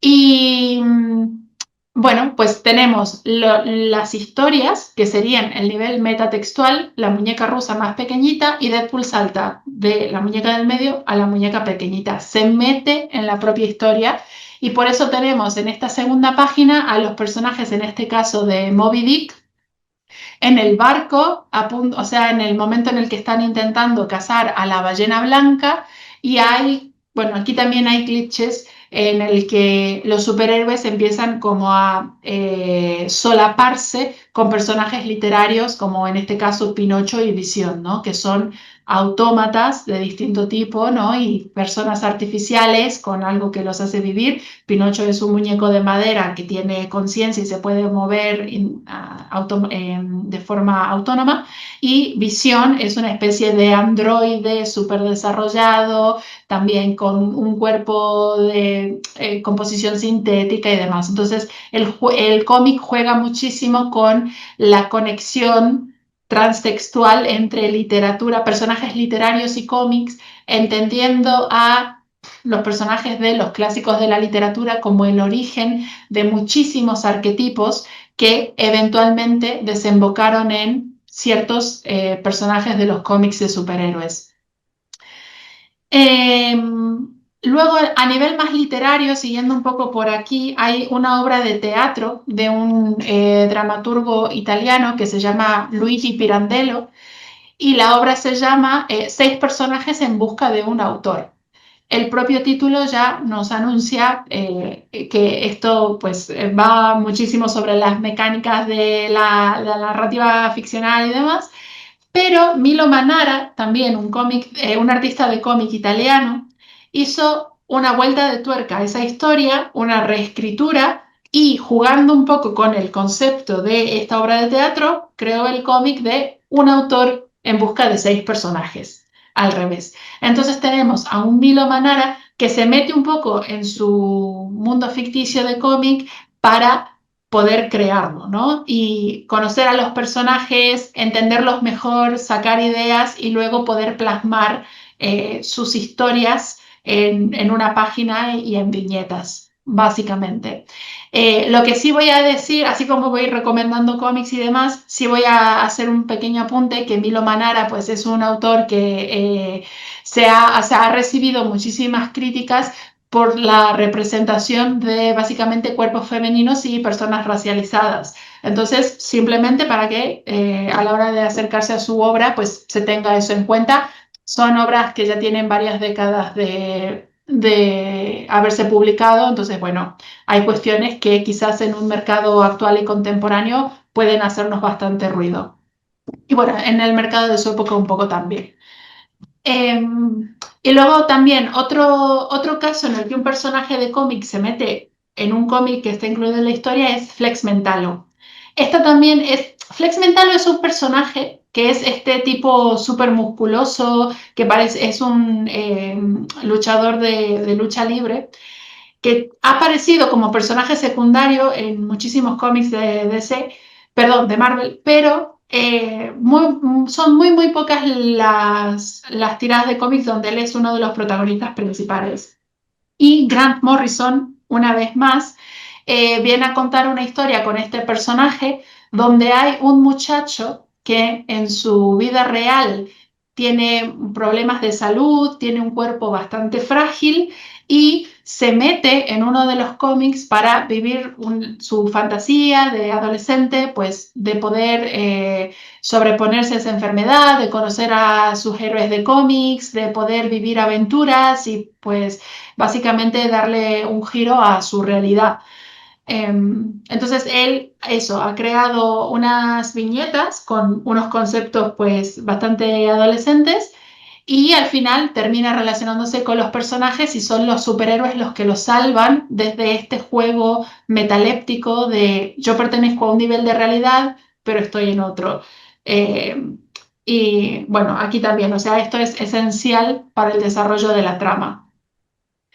Y ya acabando, quiero hablar de dos casos muy concretos porque mezclan básicamente todo de lo que he estado hablando todo este rato, que son un manga y un cómic estadounidense.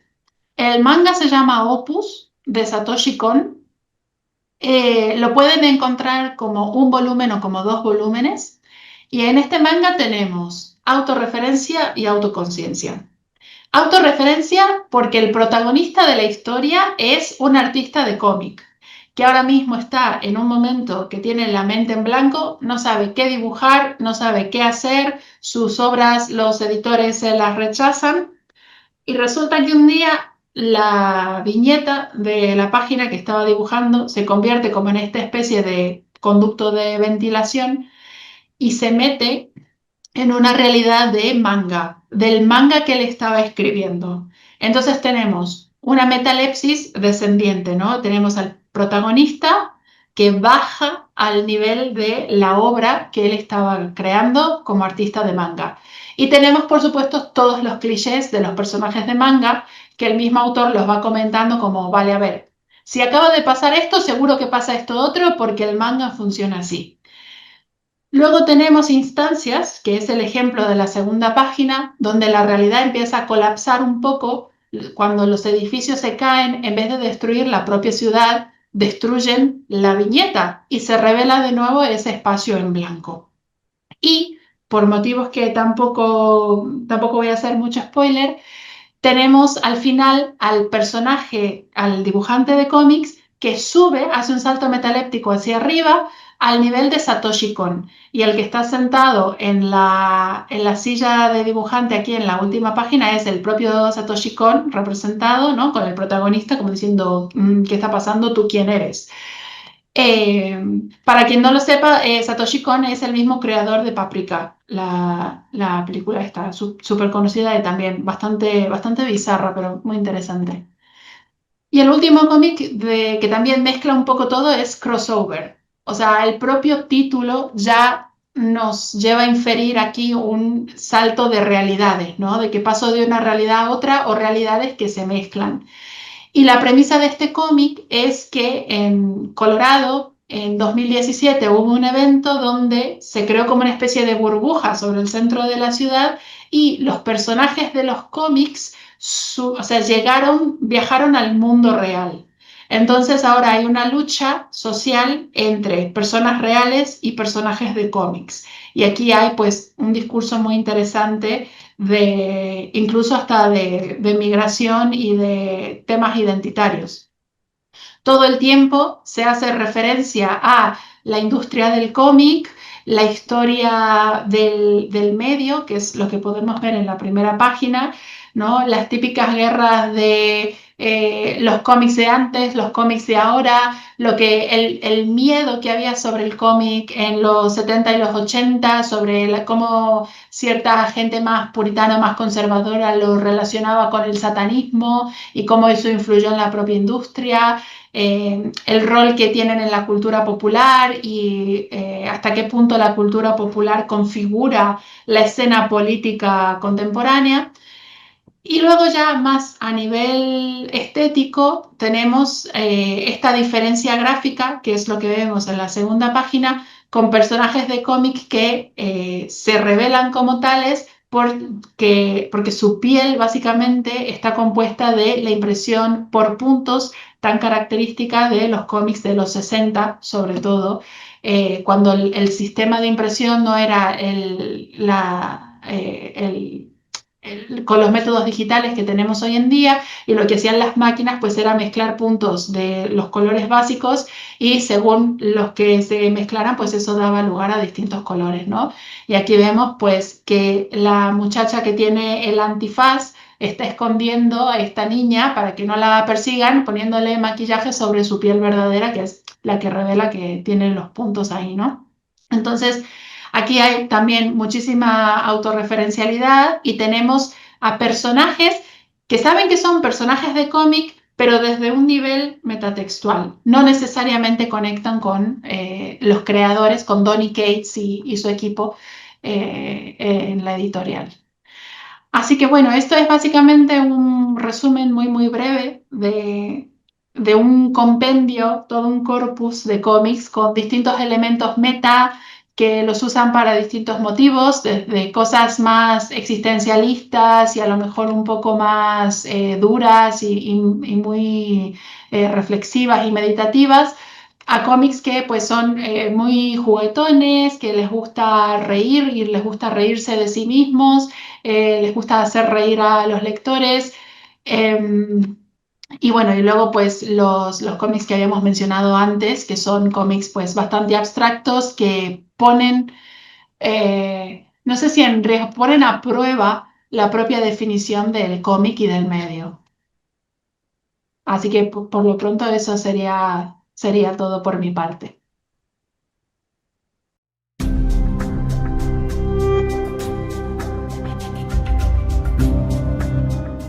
Uno de los objetivos de la tesis mía era generar un corpus, porque básicamente, o sea, yo digo, ok, esto es un metacómic y tenemos todo esto para analizar. Entonces, mi tesis los aborda desde un modo más general y desde que la defendí en 2022, ahora de a poco como que me voy centrando en los detalles de cada una de estas obras. Como te decía, abordé Kikas, que ese, por ejemplo, es un cómic que, si te tengo que dejar con tres, sería la quilogía de Deadpool, o sea, Deadpool mata al universo Marvel, Kikas y el tercero, Opus, de Satoshi Kon, que me dijiste que a tus alumnos les gusta el manga, así que por favor, Opus de Satoshi Kon, esencial.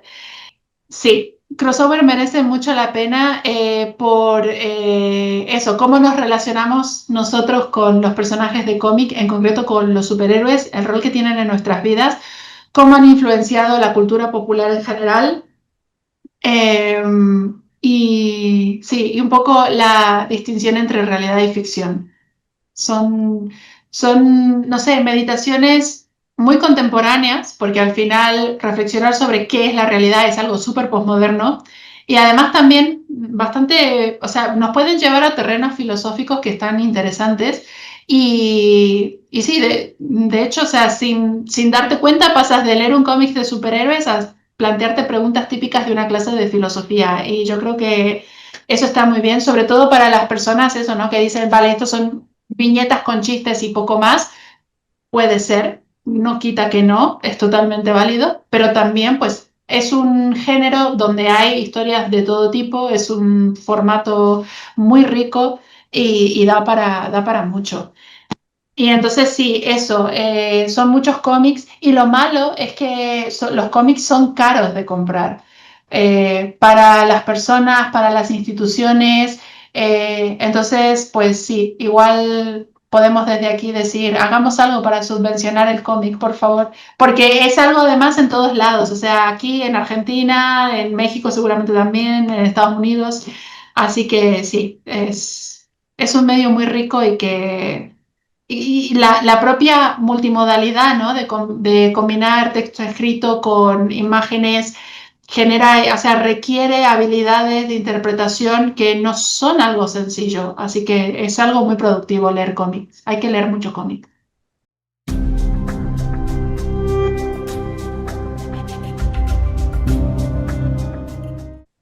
Por varios motivos. El primero ya, o sea, empezando por un punto bastante académico por esta necesidad que expresábamos de reconocer al cómic como un medio artístico que tiene muchísimo para aportar culturalmente y que siempre lo ha tenido. Y porque qué mejor persona que para hablar del cómic y del potencial comunicativo y artístico del medio que los propios artistas. Porque al final, si tenemos a un personaje, no sé, haciendo burlas, haciendo chistes o haciendo reflexiones sobre su historia, sobre su medio, en el fondo son los artistas, ¿no? Hablando mediante los personajes. Entonces hay mucha experimentación, muchas reflexiones que a nivel académico quizás jamás llegaríamos a ellas si no fuese porque son los propios artistas los que desafían las fronteras del medio, las limitaciones, exploran el potencial mediante sus obras y porque al fin y al cabo, o sea, esto nunca va a llegar a un punto en el que digamos, vale, pues ya sabemos todo lo que hay que saber sobre el cómic y sobre el metacómic, porque como bien estábamos diciendo, hay un montón de facetas por explorar. La era digital va a influir en esto muchísimo en los años que vienen y el cómic es un producto cultural y la cultura está viva, la cultura va cambiando, las personas vamos cambiando, las sociedades vamos cambiando y el arte va a seguir esos cambios también o los va a anticipar. Entonces, ahora tenemos estas herramientas para explorar cómics en concreto, ya sean obras o géneros o tipos de cómics, pero los artistas siempre van a desafiar, van a romper cosas, van a presentar novedades y cosas súper originales y nosotros vamos por atrás intentando ponerle nombre a eso que ellos hacen.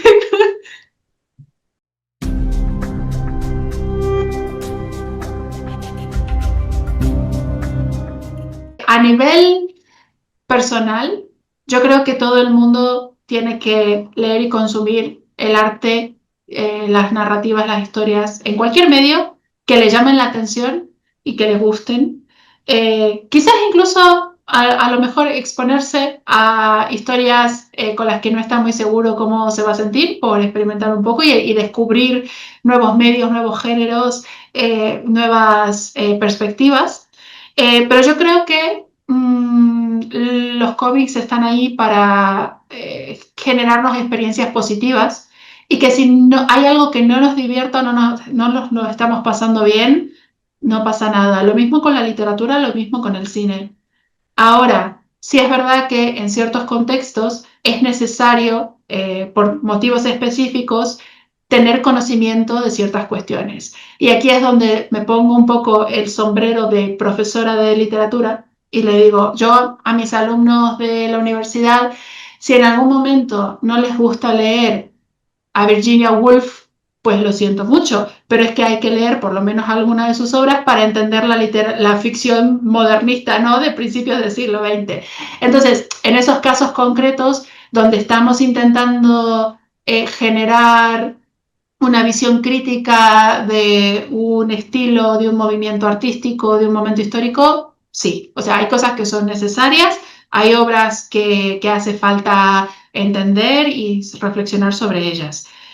A nivel personal, pues vamos a tener historias que nos gusten, pero tampoco nos den para más, y vamos a tener historias que nos gusten y nos vuelen la cabeza y nos lleven a internet o nos lleven a hablar con nuestros amigos de pensar, es que este diálogo me ha hecho pensar en esto otro, es que he visto a alguien en internet que ha puesto que la escena con no sé qué ejemplo representaba tal cosa y me ha encantado. Ahora, por ejemplo, en concreto, hay muchísimo discurso en redes con la peli que salió en Netflix de K-Pop Demon Hunters. Y a mí personalmente la película me ha gustado muchísimo y muchísimas personas están hablando de ella en redes desde una perspectiva más personal, de simplemente decir qué buena está la peli, a decir, pues todos los elementos de cultura coreana son súper interesantes, el tigre representa esto, esta otra ave representa tal otra cosa, y entonces pues al final es, como decía, es muy nutritiva, ¿no? La experiencia de vivir esta historia y comentarla, pensar un poco más en ciertos elementos, pero sí yo creo que eso siempre va, o sea, nace de un interés personal basado en lo que nos gusta y lo que no nos gusta.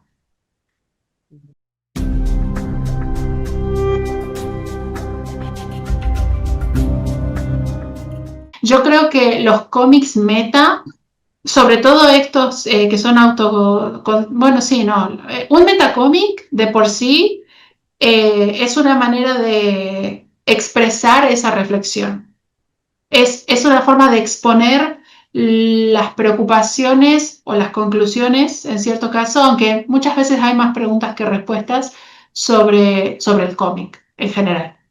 Entonces, sí, yo creo que si le preguntas, o sea, y esto es 100% subjetividad y suposición mía, pero yo creo que si le preguntamos a cualquiera de estos artistas si ha habido como una reflexión sobre el medio y tal, van a decir que sí, porque las propias historias van de eso, de cómo está construida una historia, cómo se narra mediante cómic, qué hace falta para que la historia sea efectiva.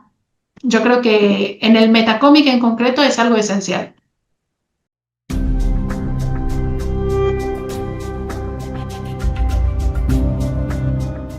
Por eso, bueno, es muy valioso también el papel de las bibliotecas a Claro. nivel social. O sea, es que son esenciales.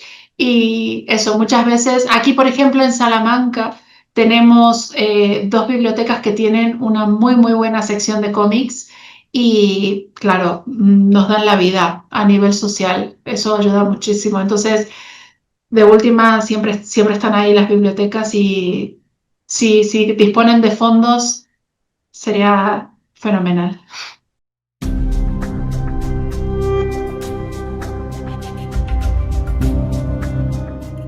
Pues la tesis todavía no la he publicado porque estoy en ello, pero quiero ver si a lo mejor para el año que viene eso ya lo pongo en marcha. Y por lo pronto tengo artículos. Pasa que la mayoría están publicados en inglés, pero tengo un artículo sobre Kikas en una revista que se llama Reden, que es la revista de estudios norteamericanos. Eh, Luego tengo un artículo también publicado en inglés sobre personajes autoconscientes en el Journal of Popular Culture, que ese salió en 2022, me parece, o 2023. El de Tebeosfera, que es mediante el cual me encontraste. Y tengo más cosas, pero ahora se me fueron de la cabeza. Estoy ahora mismo trabajando en un capítulo sobre este cómic de Deadpool, también en otro sobre Deadpool y Quijote, em, sobre cómics latinoamericanos también. Así que nada, ahora mismo tengo la cabeza más con las cosas que tengo en marcha que con eso, pero sí, en el Journal of Popular Culture, en la revista Reden, TVosfera y bueno, más cosas que hay en camino.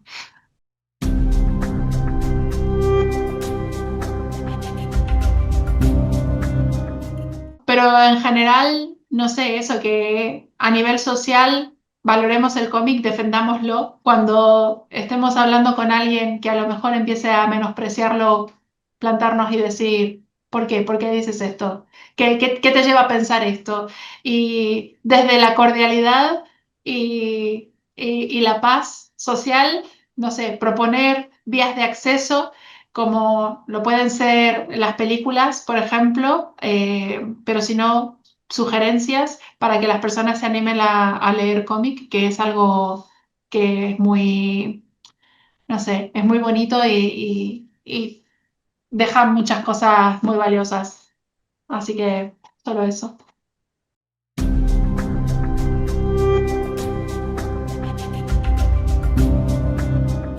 Los cómics abstractos. para empezar. Esos requieren capacidades de abstracción muy, muy grandes, o sea, de interpretar la abstracción. Y luego, no sé, porque de entrada, el cómic es cultura de masas, o sea, es parte de la cultura de masas. Y yo por eso, a mí no me gusta hablar de cómics buenos y cómics malos, ni películas buenas ni películas malas. Pero yo creo que sí podemos, bueno, es un poco lo que decíamos antes, ¿no? Sí podemos relacionarnos con las obras en distintos grados de intensidad. Entonces, si yo, por ejemplo, me encuentro con alguien que ha leído Animal Man, la tirada de Grant Morrison, y me ha dicho, bueno, toda la parte en la que descubre que es un personaje y habla con el autor y tal es una fumada, yo voy a decir, vale, pues esta persona está más interesada en seguir una trama de aventuras y quiere quedarse ahí, me parece perfecto. Y luego estamos los locos que nos metemos en pensar, ¡buah! Porque es que el concepto de realidad y el concepto de ser humano en relación con la mortalidad y todo esto. Entonces, yo creo que los temas están ahí y como lectores somos libres de interesarnos o no, de interpretarlos o aparcarlos. Eh, y sí, pero a nivel visual, los que yo creo que de todos los que tengo, por lo menos aquí de momento, los que requieren más bagaje son los abstractos, sí.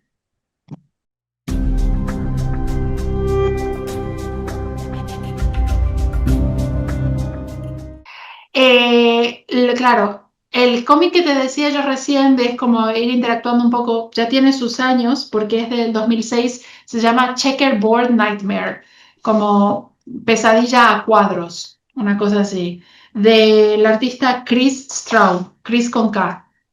Luego te puedo pasar un enlace si quieres, así lo dejas junto con el vídeo. Eh, pero claro, sí, sería muy interesante ver las nuevas fronteras del cómic a nivel formal. De hecho, yo hablé, o sea, no hablé. Hubo un directo de Twitch en los que estaban dos artistas de cómic, uno de los cuales es uno de los dibujantes de los cómics de Deadpool, como este, Salvador Espín, que es español, es de aquí del sur de España.